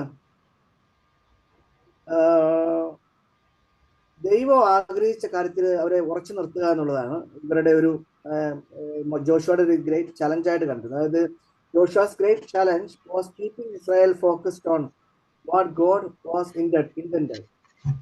Most important point of this book, God remained faithful to the promise എന്നുള്ളതാണ്. ഓക്കെ, അത്രയും മതി. ന്യായാധിപന്മാർ, നെക്സ്റ്റ് ബുക്ക്.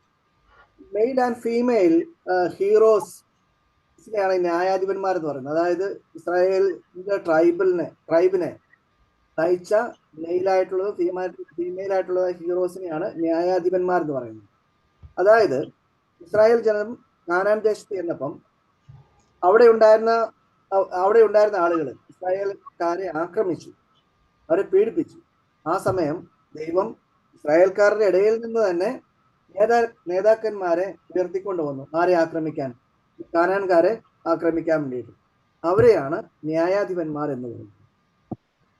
ഇതിനകത്ത് നല്ല നമുക്കറിയാം, അതായത് കുറച്ച് ന്യായാധിപന്മാരുടെ പേരൊക്കെ പറഞ്ഞാൽ ഗിദെയോൻ, ദെബോറ, സാംസൺ, ജെഫ്ത, അബിമലേഖ് എന്നൊക്കെ പോകും. Next book Ruth.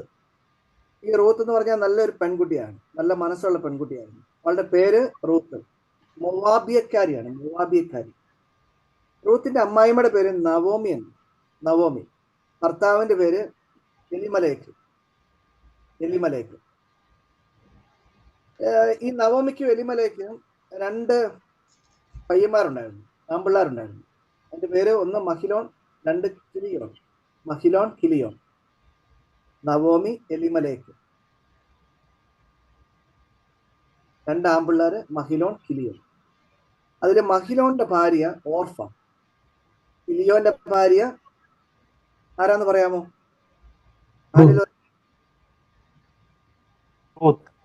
Ruth. മഹിലോൺ, ഓർഫ, കിലിയോൻ, Ruth. ഈ 2 ആൺമക്കളുടെ മരണശേഷം ഇവര് വിധവകളായി തീർന്നു. അപ്പം ഇവരുടെ അമ്മായി നവോമി പറഞ്ഞു, നിങ്ങൾ വീട്ടിൽ പോക്കാളാൻ പറഞ്ഞു. ഇനി ഇങ്ങനെ വിധവകളായിട്ടൊന്നും കഴിഞ്ഞു, നിങ്ങൾ തിരിച്ചു പോക്കാളാൻ പറഞ്ഞു. ആ സമയത്ത് അമ്മയെ ഉപേക്ഷിച്ച് ഞാൻ പോകൂല എന്ന് പറഞ്ഞുകൊണ്ട് റൂത്ത് നിൽക്കുകയാണ്. ഓർഫ വിട്ടുപോയി, അമ്മയെ ഉപേക്ഷിച്ചു പോയി. റൂത്ത് പോയില്ല. അമ്മ വസിക്കുന്നിടത്ത് ഞാൻ വസിക്കും, അമ്മയെ അടക്കം ചെയ്യുന്ന സ്ഥലത്ത് എന്നെ അടക്കം ചെയ്യുന്നു, അമ്മയുടെ ദൈവം എൻ്റെ ദൈവമാണെന്ന് പറഞ്ഞുകൊണ്ട് ഒരു വിശ്വസ്തതയുടെ അടയാളമായിട്ട് റൂത്ത് അവിടെ സ്റ്റാൻഡ് ചെയ്യുകയാണ്. റൂത്ത് പിന്നീട് ഭർത്താവിന്റെ ബന്ധുവായ ബോവാസിനെ വിവാഹം കഴിക്കുന്നു. അതുവഴി അവള് ദാവീദിന്റെ പിതാക്കന്മാരുടെ പട്ടികയിലും യേശുവിന്റെ വംശാവലിയിൽ ഉൾപ്പെട്ടു. അപ്പൊ റൂത്ത് ബോവാസ്, ശ്രദ്ധിക്കണം, റൂത്ത് ഭർത്താവിന്റെ ബന്ധുവായ ബോവാസിനെ വിവാഹം കഴിച്ചു. റൂത്ത് ബോവാസിന്റെ മകൻ ഒബദിന്റെ മകൻ ജസ്സയുടെ മകൻ ദാവീദ്. അങ്ങനെ നമ്മൾ ദാവീദില് എത്തിയിരിക്കുകയാണ്. റൂത്തിന്റെ ബോവാസിന്റെ മകൻ ഒബദിന്റെ മകൻ ജസ്സയുടെ മകൻ ദാവീദ്. ഇത് നമ്മൾ സാമുവേൽ പ്രവാചകന്റെ പുസ്തകത്തിലേക്കാണ് പോകുന്നത്. സാമുവേൽ പ്രവാചകന്റെ പുസ്തകം വായിക്കുമ്പോൾ എൽക്കാന, ഹന്ന എന്ന് 2 പേരെ കാണും. Elkanah, Hannah. അവരുടെ മകനാണ് ആര്? സാമുവേൽ എന്ന് പറയുന്നത്. എൽക്കാന 2 ഭാര്യമാരുണ്ടായിരുന്നു എൽക്കാനയ്ക്ക്. ഒന്ന് പെനീന, 2 ഹന്ന. ഹന്നയ്ക്ക് മക്കളില്ലായിരുന്നു, പെനീനയ്ക്ക് മക്കളുണ്ടായിരുന്നു. അപ്പൊ അവള് കരയുകയും നിലവിളിക്കുകയും സങ്കടപ്പെടുകയും പരിഭവം പറയുകയൊക്കെ ചെയ്യുമായിരുന്നു ഈ ഹന്ന. അങ്ങനെ ഹന്നയുടെ ഒരു പ്രാർത്ഥനയുണ്ട്, സാമുവേൽ 1:9 ഹന്ന നെഞ്ചത്തടിച്ച് കരയുന്നത് പള്ളി വന്നു. അങ്ങനെ ഏലി പുരോഹിതൻ ഇവളെ ആശ്വസിപ്പിക്കും, നിനക്കൊരു കുഞ്ഞ് ജനിക്കും എന്നൊക്കെ പറയുന്നു. അങ്ങനെ എന്താണ്, സാമുവേൽ ഉണ്ടാവുന്നു. സാമുവേലിനെ ദൈവം വിളിച്ച് ഇസ്രായേലിന്റെ പ്രവാചകനായി അവരോധിക്കുക. ഇസ്രായേലിന്റെ പ്രവാചകനായി അവരോധിക്കപ്പെട്ടപ്പം ഇസ്രായേൽ ജനം സാമുവേലിനോട് എന്ന് പറയുന്നുണ്ട്, ഞങ്ങൾക്കൊരു രാജാവിനെ വേണം. സാമുവേൽ പറഞ്ഞു, നിങ്ങളുടെ രാജാവിനൊക്കെ നിങ്ങൾക്ക് ഉണ്ടായാൽ വലിയ പ്രയാസമാണ്. നിങ്ങളുടെ മക്കളെ പെൺമക്കളെയൊക്കെ രാജാവ് കൈയടക്കും, നിങ്ങളെ അടിമകളാക്കും. അതുകൊണ്ട് വേണ്ട, അബദ്ധമൊന്നും കാണിക്കരുതെന്നൊക്കെ പറഞ്ഞു. പക്ഷെ അവർ സമ്മതിച്ചില്ല. നിർബന്ധം പറഞ്ഞപ്പം ഇസ്രായേലിലെ ബെഞ്ചമിൻ ഗോത്രത്തിലെ കിഷിന്റെ മകനായ സാവൂളിനെ ഇസ്രായേലിന്റെ രാജാവായിട്ട് ആര് വാഴിച്ചു? സാമുവേൽ വാഴിച്ചു. ഈ സാവൂളിനെ കുറിച്ച് പറഞ്ഞാൽ നല്ല പയ്യനായിരുന്നു, സുന്ദരനായ മിടുക്കനായ പയ്യനായിരുന്നു. രണ്ട് മണ്ടത്തരങ്ങൾ പറ്റി.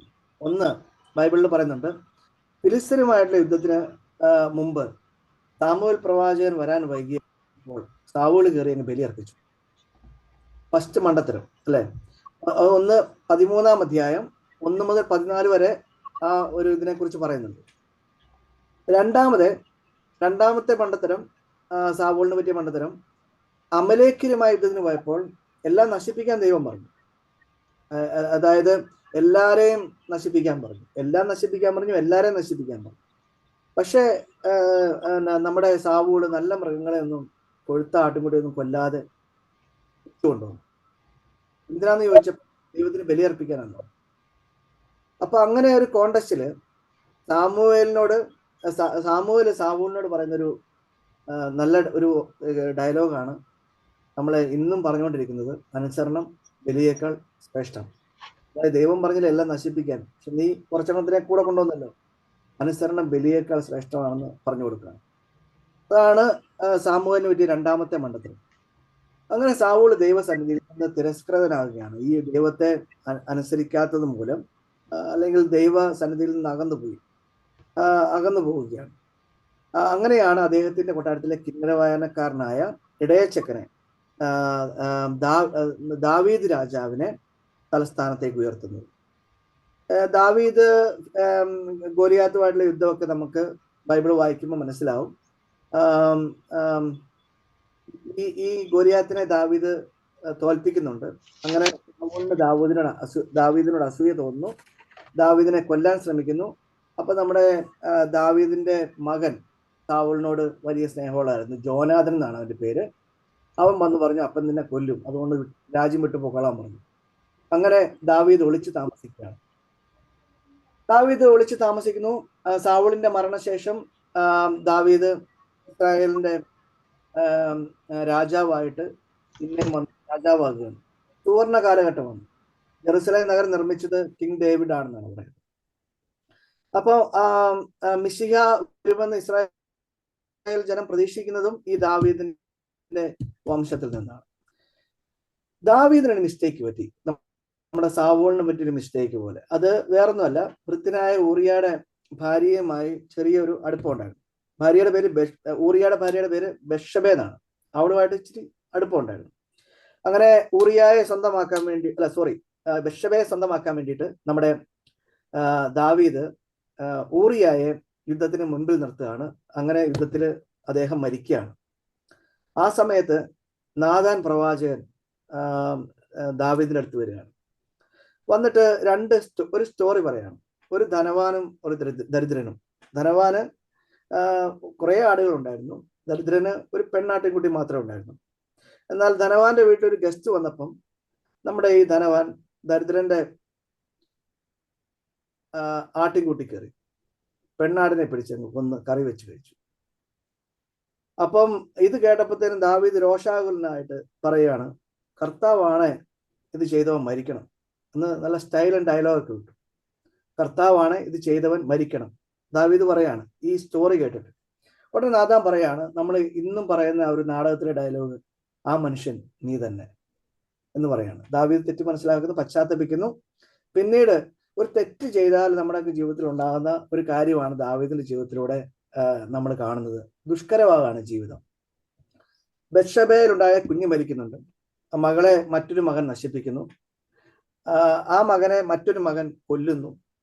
വേറൊരു മകൻ അബ്സലോം ദാവീദിനെതിരെ യുദ്ധത്തിന് വരുന്നു. ദാവീദ് അവനിൽ നിന്ന് രക്ഷപ്പെടാൻ വേണ്ടിയിട്ട് ഓടി ഒളിക്കുന്നു. പിന്നാലെ അനുഗമിക്കുന്നു മറ്റേ മകൻ.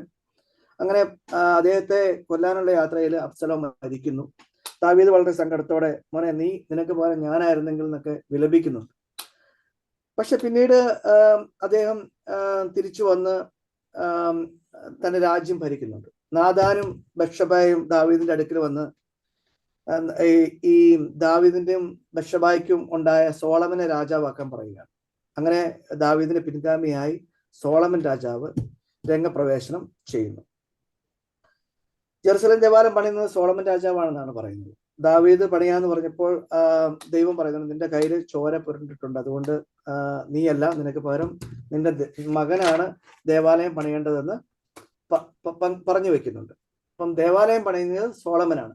സോളമൻ ദേവാലയം പണിയുന്നതിന് മുമ്പായിട്ട് ടാക്സ് അങ്ങ് കൂട്ടി. ദേവാലയം പണിയണമല്ലോ, അങ്ങനെ ടാക്സ് കൂട്ടി. അതുപോലെ തന്നെ ആ കാലത്ത് അധികം യുദ്ധമൊന്നും ഉണ്ടായിരുന്നില്ല. കാരണം സോളമന് മറ്റുള്ള രാജ്യങ്ങളിലെ രാജ്ഞികളുമായിട്ടൊക്കെ നല്ല കണക്ഷനായിരുന്നു. അങ്ങനെ ഒരു സമാധാന കാലഘട്ടം. അതുപോലെ തന്നെ വിഗ്രഹാരാധനയൊക്കെ ആ സമയത്ത് കൂടി. രാജ്ഞിമാരെല്ലാം പല രാജ്യങ്ങളിൽ നിന്ന് വരുന്നതുകൊണ്ട് അവരൊക്കെ വന്നപ്പം ഓരോ വിഗ്രഹങ്ങളെയും കൊണ്ടുവന്നിരുന്നു. അങ്ങനെ ബഹുദൈവ വിശ്വാസമൊക്കെ ആ കാലഘട്ടത്തിൽ കൂടുതലായി വരുന്നുണ്ട്. അദ്ദേഹം പിന്നീട് മരിക്കുന്നു. തലസ്ഥാനത്ത് മകനായ റഹോബോവാം വരുന്നു തലസ്ഥാനത്ത്, ഇദ്ദേഹത്തിന്റെ സോളമന്റെ തലസ്ഥാനത്ത്. ജനങ്ങൾ റഹോബാവിന്റെ അടുത്തെത്തി പറയുന്നു അപ്പം കൂട്ടിയ ടാക്സ് കുറയ്ക്കണമെന്നൊക്കെ പറയുന്നു. പക്ഷെ അദ്ദേഹം അത് നിന്നില്ല. ഞാൻ അപ്പനേക്കാട്ടിലും വലിയ അപ്പനാണെന്ന് പറഞ്ഞുകൊണ്ട് ടാക്സ് കുറച്ചില്ല. അതിന്റെ ഭാഗമായിട്ട് രാജ്യം രണ്ടായി വിഭജിക്കുകയാണ്. ശ്രദ്ധിക്കണം, മേൽഭാഗം നോർത്തേൺ കിങ്ഡം, പിന്നെ താഴ്ഭാഗം സദേൺ കിങ്ഡം. നോർത്തേൺ കിങ്ഡത്തിൽ 10 ഗോത്രങ്ങൾ ഉണ്ടായിരുന്നു. അത് നോർത്തേൺ കിങ്ഡം ഇസ്രായേൽ എന്നറിയപ്പെടുന്നു, സമരിയ എന്നറിയപ്പെടുന്നു. താഴെ ഭാഗം സദേൺ കിങ്ഡം ആണ്. 2 ഗോത്രങ്ങളെ ഉണ്ടായിരുന്നുള്ളൂ. അത് യൂദ, ബെഞ്ചമിൻ ഗോത്രങ്ങളാണ്. അത് യൂദാദേശം എന്നും അറിയപ്പെടുന്നു. ഇസ്രായേൽ ഭാഗത്ത് അതായത് ഇസ്രായേൽ ഭാഗത്ത് നിന്ന് സോളമന്റെ കാലത്ത് നാട് കടത്തിയ ഒരു മനുഷ്യനുണ്ടായിരുന്നു, ജെറോബോവാം. അദ്ദേഹം തിരിച്ചു വന്ന് ഈ മുകളിലുള്ള നോർത്തേൺ കിങ്ഡത്തിന്റെ ഭരണം ഏറ്റെടുക്കുകയാണ്. പിന്നീട് ബൈബിൾ കഥ പോകുന്നത് ഇസ്രായേൽ, യൂദ എന്നീ രാജ്യങ്ങളെ അടിസ്ഥാനപ്പെടുത്തിയാണ്. സമരിയ, ജെറുസലേം, അതായത് മുകളിലത്തെയാണ് സമരിയ, താഴത്തെയാണ് ജെറുസലേം. അതിന്റെ ഈ മുകളിലത്തെ നോർത്തേൺ കിങ്ഡത്തിന്റെ, അതായത് ഇസ്രായേലിന്റെ ക്യാപിറ്റൽ ആയിരുന്നു സമരിയ, താഴത്തെ യൂദയുടെ ക്യാപിറ്റൽ ആയിരുന്നു ജെറുസലേം. അപ്പൊ ഇവര് രണ്ടുപേരും ശത്രുക്കളായിരുന്നു. 2 രാജാക്കന്മാര്, 2 ടെറിട്ടറി, 2 സൈന്യം, പക്ഷെ ഒരു ദേവാലയം. നോർത്തേൺ കിങ്ഡത്തിലുള്ളവരെയാണ് സമരിയക്കാർ എന്ന് വിളിക്കുന്നത്, മുകളിലുള്ളവരെ സമരിയക്കാരെന്ന്. താഴെയുള്ളവരെ യൂദയ നിവാസികൾ എന്ന് വിളിക്കും. അങ്ങനെ BC 721 അസീറിയ എന്ന സാമ്രാജ്യക്കാരെ വന്ന് മേൽഭാഗത്തെ ആക്രമിക്കുകയാണ്, ഇസ്രായേലിനെ ആക്രമിക്കുകയാണ്. അസീറിയ രാജാക്കന്മാര് ഇസ്രായേൽ ദേശത്ത് വേറെ പട്ടണങ്ങളിൽ നിന്നുള്ള പലരെയും കൊണ്ടുവന്ന് ചെന്നാക്കിയിരുന്നു. അങ്ങനെ അവർ തമ്മിൽ ബന്ധപ്പെട്ട് അങ്ങനെ അവരുടെ പ്യൂരിറ്റി നഷ്ടമായി. അപ്പം ഇവരുമായി മിങ്കിൾ ചെയ്ത് ജീവിച്ച് വിവാഹിതരായപ്പോൾ അവരുടെ പ്യൂരിറ്റി നഷ്ടമായി. അതായത് ഇസ്രായേൽക്കാർ, യഹൂദർ പറയുന്ന അവരുടെ ബ്ലഡ് പ്യൂർ ആണെന്നാണല്ലോ. അപ്പം മറ്റുള്ള ദേശക്കാർ വന്ന് താമസിച്ച് മിങ്കിൾ ചെയ്തപ്പം പ്യൂരിറ്റി നഷ്ടമായി. പിന്നീട് അങ്ങോട്ട് യൂദ ദേശത്തെ യഹൂദര് മേൽഭാഗത്തുള്ള ഇസ്രായേലിയരെ പ്യൂറായിട്ട് അംഗീകരിച്ചില്ല. അതുകൊണ്ടാണ് സമരിയക്കാര് വിജാതീയരെ പോലെയൊക്കെ അവരെ കണക്കാക്കിയിരുന്നത്. BC 586 നിങ്ങൾ വർഷം നോട്ട് ചെയ്യുന്നുണ്ടോ? അസീറിയൻ സാമ്രാജ്യം മേൽഭാഗത്തെ ആക്രമിക്കുന്നത് BC 721. പിന്നെ ബാബിലോണിയ എന്ന ദേശത്ത് നിന്ന് നബുക്കദ്നേസർ എന്ന രാജാവ് താഴ്ന്ന ഭാഗമായ യൂദയ ദേശത്തെ ആക്രമിക്കുന്നുണ്ട്. BC 586 586 BC 586 ബാബിലോണിയൻ ദേശത്ത് നിന്ന് നബുക്കദ്നേസർ രാജാവ് താഴ്ന്ന ഭാഗമായ യൂദയ ദേശത്തെ ആക്രമിക്കുന്നു. ജെറുസലേം ദേവാലയം നശിപ്പിക്കുന്നു. ജെറുസലേമിലുള്ള യഹൂദരെ പിടിച്ച് ബാബിലോണിലേക്ക് അടിമകളായി കൊണ്ടുപോകുന്നു. അതാണ് ബാബിലോൺ പ്രവാസം എന്നറിയപ്പെടുന്നത്. സദേൺ കിങ്ഡത്തിലാണ് ബാബിലോൺ പ്രവാസം, അല്ലെ? അപ്പൊ എവിടെയാണ് അസീറിയൻ പ്രവാസം സംഭവിച്ചത്? അത് നോർത്തേൺ കിങ്ഡത്തിലാണ്. ജെറുസലേമിലെ ഇസ്രായേൽക്കാർ ഏകദേശം 50 വർഷത്തോളം ബാബിലോണിലെ അടിമകളായി തീർന്നുവെന്നാണ് നമ്മൾ കാണുന്നത്. ഇക്കാലഘട്ടത്തിലാണ് അവര് ഇവരുടെ അനുഭവങ്ങളുടെ ഓർമ്മകളുടെ ഒക്കെ പശ്ചാത്തലത്തിലാണ് ഇവര് ബൈബിൾ എഴുതാനൊക്കെ ആരംഭിക്കുന്നത്. കാരണം നമുക്കറിയാം, രാജാവില്ല, രാജ്യമില്ല, ദേവാലയമില്ല. അപ്പൊ അവരുടെ ദൈവത്തെക്കുറിച്ചുള്ള അവരുടെ ഓർമ്മകളും അവരുടെ സഹനങ്ങളും പ്രയാസങ്ങളൊക്കെ വേദനകളൊക്കെയാണ് അവർ എഴുതി വച്ചിരിക്കുന്നത്. അത് സങ്കീർത്തന പുസ്തകം 137 നമ്മൾ കാണുന്നുണ്ട്. ബാബിലോൺ തീരത്തിരുന്ന് സിയോനെ ഓർത്ത് ഞങ്ങൾ കരഞ്ഞു എന്ന് സങ്കീർത്തനത്തിൽ കാണുന്നുണ്ട്. സിയോനെ എന്ന് പറഞ്ഞാൽ ജെറുസലേമിനെ ഓർത്ത് ഞങ്ങൾ കരഞ്ഞു എന്ന് എഴുതി വെച്ചിട്ടുണ്ട്.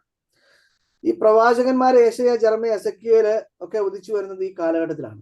ഇപ്പം ഈ ഓരോരുത്തരുടെയും ദൈവം ആയിരുന്നുള്ള കൺസെപ്റ്റ് ആയിരുന്നു. അപ്പം ഇവരുടെ ഇടയിൽ ഒരു കൺഫ്യൂഷൻ ഉണ്ടായി.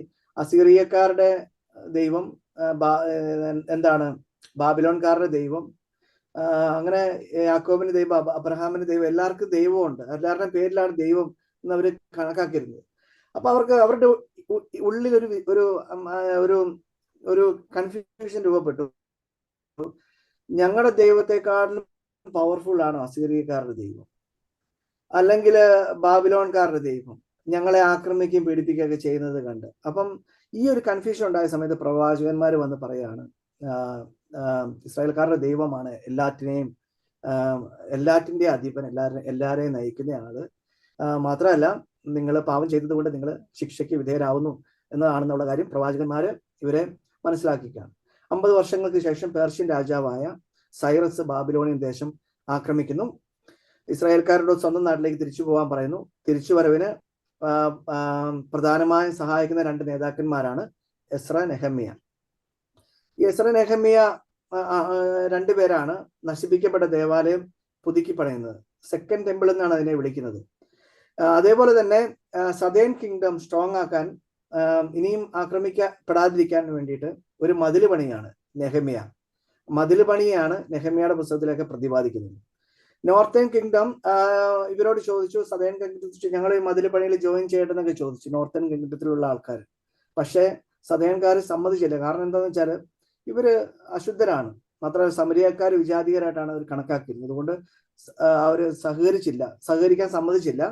അതുകൊണ്ട് യൂദയ ദേശത്ത് മതിൽ വന്നതോടുകൂടി സമരിയ ദേശത്ത് അവര് നോർത്തേൺ കിങ്ഡത്തില് മൗണ്ട് ഗരേസി മലമുകളില് ഒരു ദേവാലയം പണിഞ്ഞ് അവിടെ ആരാധന ആരംഭിച്ചു. മൗണ്ട് ഗരേസി മലമുകളിൽ കഴിയാറായി.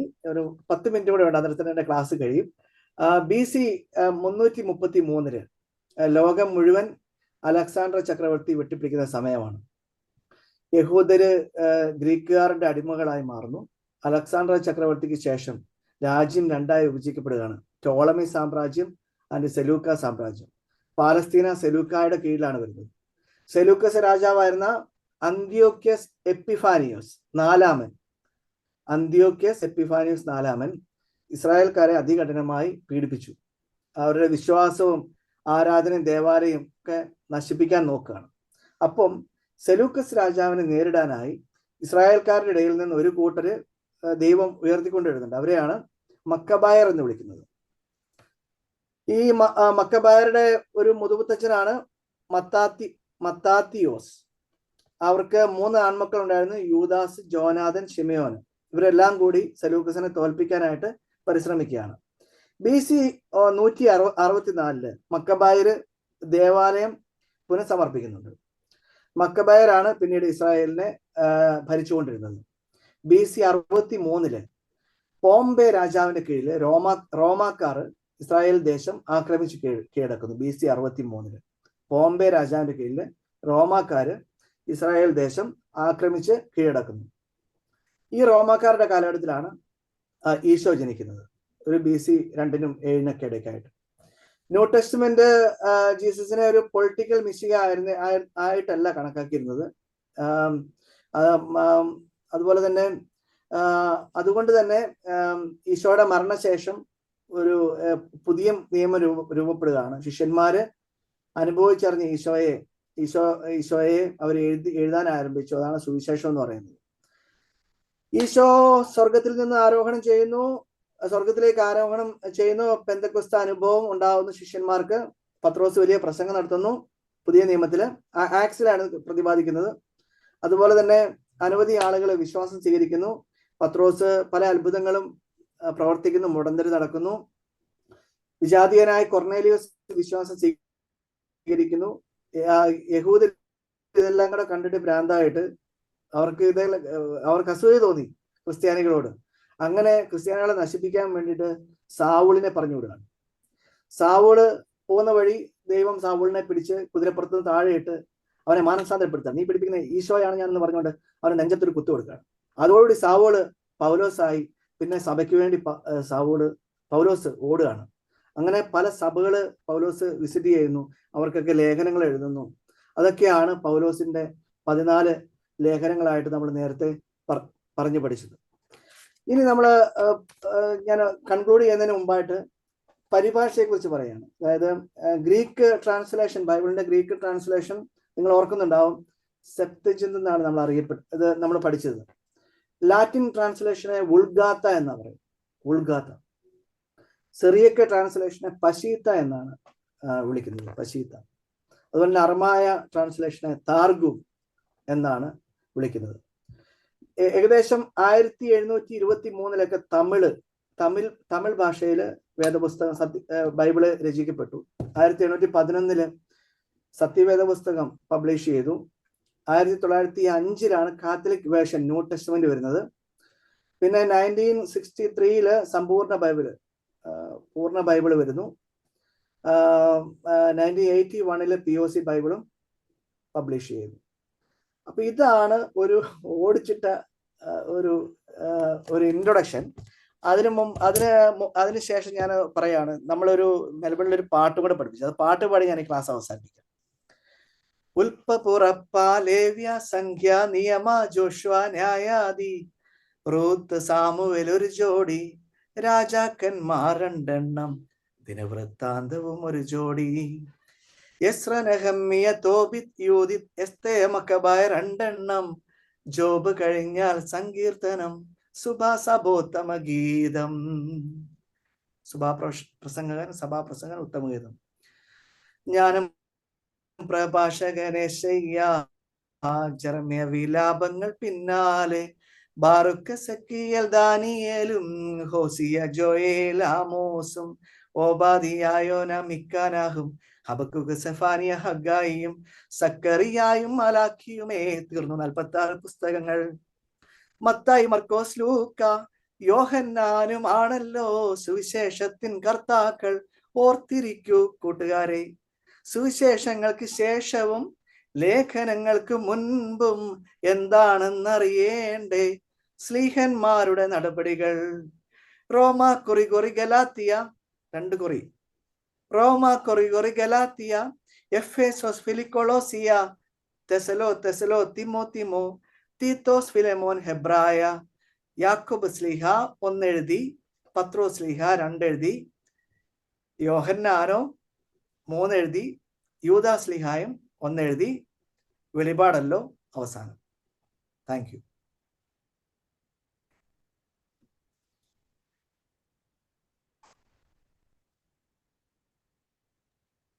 വെരി ഗുഡ് അച്ഛാ, താങ്ക് യു.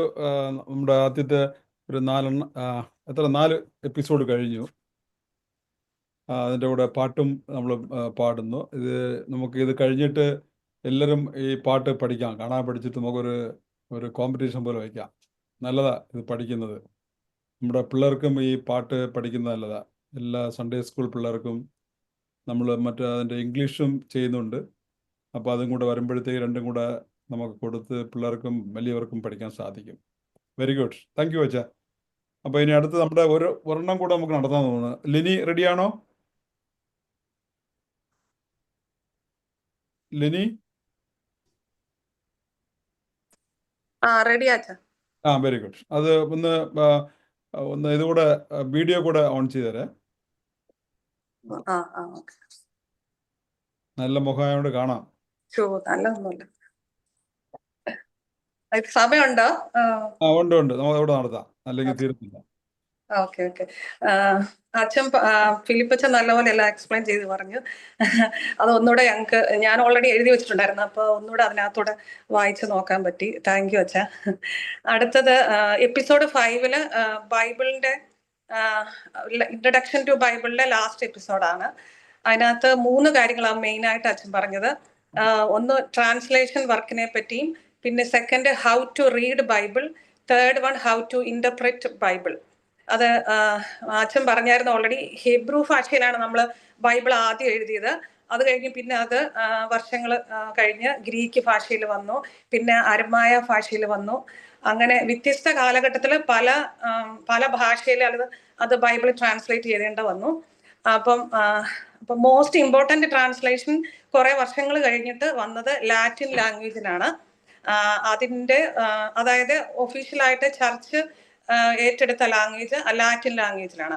അപ്പൊ അതിനാണ് വുൾഗാത്ത എന്ന് നമ്മൾ അച്ഛൻ ഓൾറെഡി പറഞ്ഞായിരുന്നു. വുൾഗാത്ത എന്നാണ് ആ ട്രാൻസ്ലേഷന്റെ പേര്, അതായത് ലാറ്റിൻ ലാംഗ്വേജിൽ ട്രാൻസ്ലേറ്റ് ചെയ്തത്. പിന്നെ അത് AD 300-325 ആ ട്രാൻസ്ലേഷൻ ആയത്. പിന്നെ കുറച്ച് കഴിഞ്ഞ് പിന്നെ സുറിയാനി ട്രാൻസ്ലേഷൻ വന്നു, അതിന് പെസീത്ത. അർമയ ട്രാൻസ്ലേഷന് താർഗും. പിന്നെ കുറെ നാൾ കഴിഞ്ഞ് ഏഷ്യൻ ലാംഗ്വേജിൽ അത് വർഷങ്ങൾ എടുത്തു. അതായത് 1727 ഏഷ്യൻ ട്രാൻസ്ലേഷൻ ആദ്യമായിട്ട് വന്നത് തമിഴ് ലാംഗ്വേജിലാണ്. പിന്നെ ഇംഗ്ലീഷില് 1382, മലയാളത്തിൽ നമുക്ക് 1811 വന്നിട്ടുള്ളൂ സത്യവേദപുസ്തകം. അത് പ്രൊട്ടസ്റ്റന്റുകാരാണ് ആദ്യം ആ വേദപുസ്തകം ഉപയോഗിച്ചിരുന്നത്, അതായത് അവര് ട്രാൻസ്ലേറ്റ് ചെയ്തതാണ്. പിന്നെ നമുക്ക് ഒരു കാത്തലിക് എഡിഷൻ ഉണ്ടായിരുന്നു, അത് 1905. പിന്നെ അതിനകത്ത് അത് കഴിഞ്ഞിട്ടാണ് 1963 തോമസ് മൂത്തയുടെ തച്ചനാണ് ഫുൾ വേർഷന്, അതായത് കാത്തലിക് എഡിഷൻ ശരിക്കും ന്യൂ ടെസ്റ്റ്മെന്റ് മാത്രമേ ഉണ്ടായിരുന്നുള്ളൂ.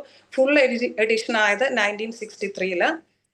പിന്നെ നമ്മൾ ഇപ്പോൾ ഉപയോഗിക്കുന്ന ബൈബിള്, അതായത് റെഡ് ബൈൻഡ് ഉള്ള ബൈബിള്, POC പ്രിന്റ് ചെയ്ത KCBCയുടെ നേതൃത്വത്തിൽ പ്രിന്റ് ചെയ്ത ബൈബിള്, അത് 1981 ആയിട്ടുള്ളൂ.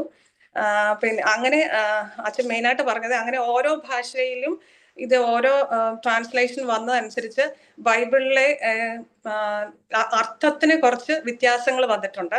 കണ്ടന്റ് സെയിം ആയിരിക്കും, എങ്കിലും ഇത് ഇത്രയും വർഷം എടുത്ത് പലരുടെ കൈകളിൽ കൂടെ പോയി അവരുടെ ഭാഷയിൽ മാറ്റുമ്പം കുറെ വ്യത്യാസങ്ങൾ വരും.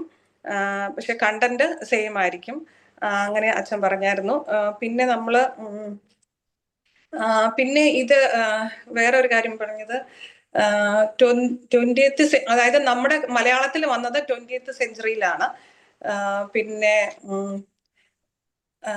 ഈ 73 ബുക്സ്, അതായത് 73 ബുക്സ് കാനനൈസ്ഡ് ചെയ്തത് ട്രെൻഡ് കൗൺസിൽ അതാണ്. അത് 1546 ഈ 73 ബുക്സ് നമുക്ക് ഒഫീഷ്യലായിട്ട് പിന്നെ അതെ കാനൻ ചെയ്തത്.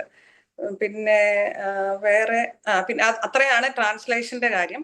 പിന്നെ സെക്കൻഡ് പറഞ്ഞത് how to read Bible. How to read ബൈബിളിനകത്ത് മെയിനായിട്ട് സെന്റ് അഗസ്റ്റിൻ പറയുന്നത്, നമ്മൾ ഒരു പിതാവ് തന്റെ പുത്രന് എഴുതിയ ഒരു പേഴ്സണൽ ലെറ്റർ ആണ് ബൈബിളിന്. അതായത് നമ്മൾ ഓരോരുത്തർക്കും ദൈവപിതാവ് വ്യക്തിപരമായി നമ്മളോട് സംസാരിക്കുകയാണ് ബൈബിളിൽ കൂടെ. അപ്പൊ നമ്മൾ വായിക്കുമ്പോഴും അതിൻ്റെതായിട്ടുള്ള ഒരു ഗൗരവത്തിൽ വേണം നമ്മൾ വായിക്കാന്. അതായത് അപ്പൻ ഒരു മകനോട് സംസാരിക്കുന്ന ആ ലെറ്റർ എന്നാണ് പറയുന്നത്. അപ്പം അതുപോലെ വേണം നമ്മളും അതിനെ ആ ഗൗരവത്തിൽ വേണം എടുക്കാൻ. പിന്നെ നമ്മളുടെ ഹൗ ടു റീഡ് ബൈബിൾ നമുക്ക് എല്ലാവർക്കും അറിയാം. ഇപ്പൊ ഒഫീഷ്യലി സഭ അംഗീകരിച്ചത് ലെക്ഷ്യോ ഡിവിനോ ആണ്. അതിന് 6 പിന്നെ സ്റ്റെപ്സ് ഉണ്ടെന്നറിയാം. അത് ഞാൻ ഇനി എക്സ്പ്ലെയിൻ ചെയ്യുന്നില്ല, എല്ലാവർക്കും അറിയാമെന്ന് വിചാരിക്കുന്നു. പിന്നെ ഹൗ ടു റീഡ് ബൈബിളിനകത്ത് നമ്മൾ ബൈബിൾ ഉറക്കെ വായിക്കണമെന്നാണ്. അപ്പൊ അത് പഴയ നിയമത്തിലും അങ്ങനെ തന്നെയാണ്. അത് നെഹെമ്യ ചാപ്റ്റർ 8 പറയുന്നുണ്ട്. അത് അവര് നിയമം പരസ്യമായി ഉറക്കെ വായിക്കുന്നതിനെ പറ്റിയും, പിന്നെ അത് തന്നെയല്ല പുതിയ നിയമത്തിലാണെങ്കിലും ജീസസ് ആണെങ്കിലും നമ്മൾ ജെറുസലേം ടെമ്പിളില് തോറ ഉറക്കെ വായിക്കുന്നതിനെ പറ്റി നമ്മൾ ബൈബിളിൽ കാണുന്നുണ്ട്.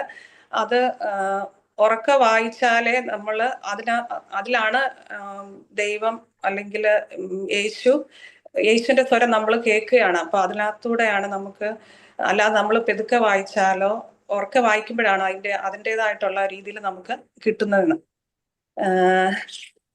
പിന്നെ പിന്നെ മൂന്നാമത്തെ steps how to interpret Bible. അതായത് നമ്മൾ ഇപ്പൊ നമ്മൾ വായിച്ച ബൈബിളെ എങ്ങനെ നമ്മൾ മറ്റുള്ളവർക്ക് പറഞ്ഞു കൊടുക്കുമെന്ന്. അതിന് പിന്നെ മെയിനായിട്ട് Christians we are not the religion of the book but we are centred on Jesus Christ എന്ന് പറഞ്ഞിട്ടുണ്ട്. പിന്നെ ആ ബൈബിളിന്റെ അർത്ഥം വ്യാഖ്യാനിക്കുന്നത് 3 തലത്തിൽ നിന്നുകൊണ്ട് വ്യാഖ്യാനിക്കുവാണെങ്കിൽ നമുക്ക് അത് ആൾക്കാർക്ക് പറഞ്ഞു കൊടുക്കാനായിട്ട് നമുക്ക് പറ്റും. അത് ഈ 3 കാര്യങ്ങൾ നമ്മൾ അറിഞ്ഞിരിക്കണം ബൈബിളിന്റെ കാര്യം. The world behind the text, the world within the text, the world before the text. World behind the text എന്ന് പറഞ്ഞാൽ ബൈബിളിന്റെ പുറകിലത്തെ ലോകം. ഈ ബൈബിള് നമ്മളിപ്പം വായിക്കുന്ന ബൈബിള് എങ്ങനെയാ ഉണ്ടായെന്നുള്ളത് നമ്മൾ അറിഞ്ഞിരിക്കണം. അതിന്റെ ട്രാൻസ്ലേഷനോ അല്ലെങ്കിൽ ആരാ എഴുതിയത്, എപ്പോഴാ എഴുതിയത്, അത് നമ്മൾ അറിഞ്ഞിരിക്കണം ഒരു ബൈബിള് വായിക്കുമ്പോൾ. പിന്നെ അറിഞ്ഞിരിക്കേണ്ടത് the world within the text, അതായത് ബൈബിളിലെ ലോകം എന്ന് പറഞ്ഞാൽ ഒരു ബൈബിളിൽ ഇപ്പൊ നമ്മളൊരു സ്റ്റോറി വായിക്കുവാണ്. അപ്പൊ ആ സ്റ്റോറിയിലെ ഓരോ ക്യാരക്ടേഴ്സിനെ പറ്റി നമുക്ക് അറിവുണ്ടാവണം. ഇപ്പൊ ഒരു ധൂർത്തപുത്രന്റെ സ്റ്റോറി വായിക്കുവാണെങ്കിൽ അതിനകത്ത് ആരൊക്കെ ഉണ്ട് എന്നുള്ളത് നമ്മൾ അറിഞ്ഞിരുന്നാലല്ലേ നമുക്ക് വേറൊരാൾക്ക് പറഞ്ഞു കൊടുക്കാൻ പറ്റത്തുള്ളൂ.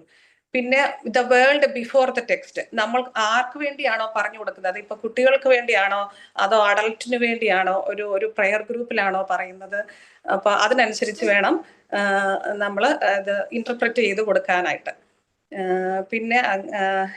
പിന്നെ മെയിനായിട്ട് ഇത് ഇത്രയേ ഉള്ളൂ. വ്യത്യസ്തമായ കാലഘട്ടത്തിൽ, സ്ഥലങ്ങളിൽ, ഭാഷാ രീതിയിൽ, കൾച്ചർ, പെരുമാറ്റ രീതി, ഇതെല്ലാം ബൈബിളിന്റെ റൈറ്റിങ്ങിനെ ഇൻഫ്ലുവൻസ് ചെയ്തിട്ടുണ്ടെന്ന് നമുക്ക് ഒരു ബോധം ഉണ്ടായിരിക്കണം.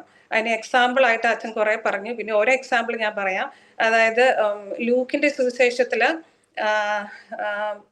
ലൂക്കോസിന്റെ സുവിശേഷം, ഷെപ്പേർഡ്സ് ആണ് ബേബി ജീസസിനെ ആദ്യം കണ്ടെന്ന് ലൂക്കോസിന്റെ സുവിശേഷത്തിൽ പറയുന്നു. അത് എന്തുകൊണ്ടാണെന്ന് ചോദിച്ചാൽ ലൂക്കോസിന് എപ്പോഴും വിജാതീയ ക്രൈസ്തവർക്ക് വേണ്ടി എഴുതിയ, അതായത് ലൂക്കോസിന് എപ്പോഴും ഈ ഷെപ്പേർഡ്സ് അല്ലെ വിജാതീയരെ ഇച്ചിരി പരിഗണിച്ചാണ് എഴുതിയിരുന്നത്. അപ്പൊ അവരെ പരിഗണിച്ച് എഴുതിയത് കൊണ്ടാണ് ഇങ്ങനെ ഈ ഷെപ്പേർഡ്സിന്റെ കാര്യം, പിന്നെ ധൂർത്തപുത്രന്റെ കാര്യം പറയുന്നുണ്ട്. അതും എല്ലാം ലൂക്കോസിന്റെ സുവിശേഷത്തിൽ നമുക്ക് കാണാൻ പറ്റും. അതേസമയം മാത്യുവിന്റെ സുവിശേഷത്തില് യഹൂദർക്ക് വേണ്ടി എഴുതിയതാണ്.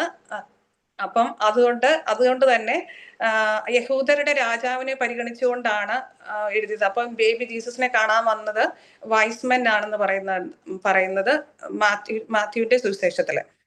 അപ്പൊ അങ്ങനെ മാർക്കോസിന്റെ സുവിശേഷത്തിലാണെങ്കിൽ പരസ്യ ജീവിതത്തെ കുറിച്ചാണ് കൂടുതൽ പറയുന്നത്. ജോൺ ആണെങ്കിൽ അത് ലാസ്റ്റ് ഗോസ്പല, അതായത് ഇവർ 3 പേര് എഴുതി കഴിഞ്ഞിട്ടുള്ള കാര്യങ്ങളാണ്. അപ്പം അത് എഴുതിയത് ഒരു വ്യത്യസ്തമായ രീതിയിലാണ് എഴുതിയത്. അപ്പം മെയിനായിട്ട് ഇതേ ഉള്ളൂ. അതെ, വേൾഡ് ബിഫോർ ദ, അതല്ല ഞാൻ പറഞ്ഞു. അത്രേ ഉള്ളെന്ന് തോന്നുന്നു. അത്രേ ഉള്ള വെരി ഗുഡ്. ഇപ്പൊ നമ്മള് 1 തൊട്ട് 5 വരെ ഇപ്പൊ 5 എപ്പിസോഡ് കഴിഞ്ഞു. അപ്പൊ നാളെ ഒരു 5 കൂടെ ആകുമ്പോഴത്തേക്കും 10 ആവും. അപ്പൊ നമുക്ക് പെട്ടെന്ന് തീർക്കാൻ സാധിക്കും. നമുക്ക് അതിനു മുമ്പായിട്ട് എല്ലാ എപ്പിസോഡ്സും കവർ ചെയ്യാം. ഈ കടിഞ്ഞൂൽ പുത്രൻ എന്ന് പറയുന്ന അതിന്റെ ഒരു എക്സ്പ്ലനേഷൻ നമുക്ക് മനസ്സിലാക്കിയിരിക്കേണ്ടതാണ്. What is meant by that. അതായത് അതിന്റെ ഒരു ഇതാണ് ചുരുക്കത്തിൽ പറഞ്ഞാൽ, ഇപ്പോൾ ഒരു പഴയ നിയമത്തില് 3 പിള്ളേരുണ്ടെങ്കിൽ അപ്പൻ്റെ എല്ലാ പ്രോപ്പർട്ടീസും 4ആയിട്ട് ഡിവൈഡ് ചെയ്യും. അപ്പൊ ഈ മൂത്ത മോനാണ് കടിഞ്ഞൂൽ പുത്രൻ. അപ്പൊ പുള്ളിക്ക് എപ്പോഴും 2 എണ്ണം കിട്ടും. അപ്പൊ മൂത്ത ആളിന് 2ഉം ബാക്കിയുള്ളവർക്ക് ഓരോന്നും. അപ്പൊ അതിലാണ് ഈ നമ്മൾ ബൈബിളിൽ കാണുന്ന പല ഗെയിം നടക്കുന്നത് ഇത് കിട്ടാൻ വേണ്ടിയാണ്. ഈ 2 ഭാഗം കിട്ടാൻ വേണ്ടിയാണ്. നമുക്ക് എല്ലാ ഇതിലും കാണാൻ സാധിക്കും. അവര് ജോസഫ് ഇടയ്ക്ക് കയറുന്നത്, അതുപോലെ യാക്കോബ് ഇടയ്ക്ക് കയറുന്നത്, ഇതെല്ലാം കയറുന്നതെല്ലാം ഈ കൂടുതൽ ബ്ലെസ്സിങ് കിട്ടുന്ന രീതിയിലാണ്. അതുപോലെ ഇപ്പോൾ ഇതുവരെ ഉള്ള എല്ലാം 5 എപ്പിസോഡും നമുക്ക് ഒരു ബേസിക് ഇൻട്രൊഡക്ഷനാണ്. ബൈബിളിനെ കുറിച്ച് ഒരു അറിവ് കിട്ടാൻ വേണ്ടിയാണ്. പ്രത്യേകിച്ച് അതിൻ്റെ എഴുതിയ ആളുകൾ എപ്പോഴെഴുതിയതാണ്, എത്ര പുസ്തകങ്ങളാണ്, ഓരോ പുസ്തകത്തിലുമുള്ള പ്രധാനപ്പെട്ട കാര്യങ്ങളും നമ്മൾ പറഞ്ഞ് മൊത്തം 73 പുസ്തകങ്ങളും നോക്കുകയായിരുന്നു. സോ അത് ഒരു വൺ വേർഡ് ക്വസ്റ്റ്യനും അതുപോലെ ഈ അതുപോലെ ഈ മൂന്നിലും കുറേശ്ശെ ക്വസ്റ്റ്യൻസ് ഇതിൽ നിന്ന് വരാനുള്ള സാധ്യത ഉള്ളതാണ്. അപ്പോൾ ഇത് ഒന്ന് ഓടിച്ച് നോക്കുക. എവിടെയെങ്കിലും സംശയമുണ്ടെങ്കിൽ ഗ്രൂപ്പിലിടാം. So it will be cleared. അല്ലെങ്കിൽ ആ എപ്പിസോഡ് നമ്മുടെ ഗ്രൂപ്പിലിട്ടിട്ടുണ്ട്. ആ എപ്പിസോഡ് ഒന്ന് ചുമ്മാ എവിടെയെങ്കിലും ഡ്രൈവ് ചെയ്യുമ്പോൾ തന്നെ യൂട്യൂബിലിട്ടിട്ട് അത് കേൾക്കാൻ സാധിക്കും. അങ്ങനെ അതിന് ഒരു നമ്മുടെ ലൈഫുമായിട്ട് യൂസ്ഫുൾ ആക്കുക. പരീക്ഷയ്ക്ക് വേണ്ടിയല്ല, പക്ഷേ നമ്മുടെ ലൈഫിന് വേണ്ടി അത് ഉപയോഗമാകും. അപ്പോൾ ഇന്ന് നമുക്കിത് വൈൻഡപ്പ് ചെയ്യാം. നാളെ ഇതേ സമയത്ത് നമുക്ക് ഉണ്ടാവും. അത് 5 തൊട്ട് 10 വരെയുള്ള എപ്പിസോഡായിരിക്കും. അപ്പോഴത്തേക്കും പകുതി കൂടുതൽ നമ്മൾ കവർ ചെയ്യും. എന്തെങ്കിലും സംശയം ഉണ്ടെങ്കിൽ ഇപ്പോൾ ചോദിക്കാം. ഒരു 2 മിനിറ്റ്. ഹലോ ഫിലിപ്പച്ചൻ, ആ പാട്ടൊന്ന് നമ്മുടെ ഗ്രൂപ്പിലേക്ക് പോസ്റ്റ് ചെയ്യുകയാണെങ്കിൽ നല്ലതായിരുന്നു ഫിലിപ്പച്ച. ഓ, ഭയങ്കര ഡിമാൻഡായി. ചെയ്യാം. ഒരു 2 പേര് ഒരു ഫീഡ്ബാക്ക് പറയാമോ ഇന്നത്തെ സെഷനെ കുറിച്ച്? ഇതുപോലെ മതിയോ? എന്തെങ്കിലും how do you feel about the explanation or contribution?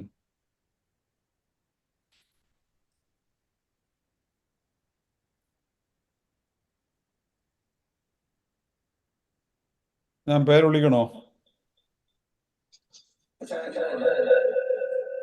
ഒന്ന് അവിടെ രണ്ട് ഫോണിൽ നിങ്ങൾ നോക്കുന്നുണ്ടായിരിക്കും. ഞാനാണ് അച്ചോ ആ കുറ്റവാളി. ഇല്ലല്ല, ഞാൻ ആ ഒരു അഭിപ്രായം പറയാൻ വേണ്ടി തുറന്നതാണ്. അപ്പം ഐ തിങ്ക് ഇതിൽ കൂടുതൽ നമുക്ക് നന്നായിട്ട് ചെയ്യാൻ പറ്റുമെന്ന് എനിക്ക് തോന്നുന്നില്ല. I think this is good enough. അത്രയും മതിയായിരിക്കും. ഞാൻ ഈ ക്ലാസ്സുകൾ, ഈ എപ്പിസോഡുകളൊന്നും ഞാൻ പേഴ്സണലി ഞാൻ റൺ ചെയ്ത് പോയതാണ്, പക്ഷേ ഐ ഡോണ്ട് റിമെമ്പർ. പക്ഷെങ്കിൽ ഇത് കൂടുതൽ പറ്റുമെന്ന് എനിക്ക് തോന്നുന്നില്ല. നമുക്ക് ചെയ്യാൻ പറ്റുന്ന ഒരു കാര്യം കൂടെ വെച്ചാൽ ഈ ക്ലാസ്സിന്റെ വീഡിയോയും കൂടെ നമുക്ക് ഷെയർ ചെയ്യാം. അപ്പം ആൾക്കാർക്ക് അത് നമ്മൾ എന്താണ് സംസാരിച്ചതെന്നുള്ളതിന്റെ ഒരു ക്യാപ്ഷൻ ഒക്കെ കിട്ടണമെങ്കിൽ അതും നമ്മൾ റെക്കോർഡ് ചെയ്യുന്നുണ്ട്. അതും നമുക്ക് ഷെയർ ചെയ്യാം. Very good. If you want to see that what all അച്ഛൻ and Lini shared, I mean you can also review that. അപ്പോൾ നമുക്ക് വരുന്ന ദിവസങ്ങളിൽ എപ്പോഴെങ്കിലും സമയം കിട്ടുമ്പോൾ നമ്മൾ എഡിറ്റ് ചെയ്ത് ചുമ്മാ കാറിൽ പോകുമ്പോ തന്നെ യു ക്യാൻ ജസ്റ്റ് പ്ലേ. കാണണ്ടല്ലോ, യു ക്യാൻ ജസ്റ്റ് ഹിയർ. തവണ കേൾക്കുമ്പോഴത്തേക്കും it will be clear.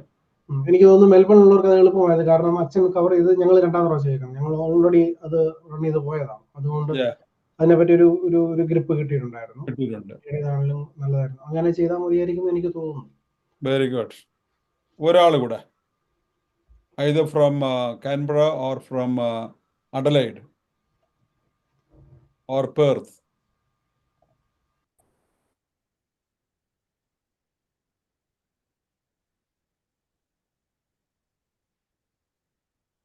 Joykutty ഉണ്ടോ?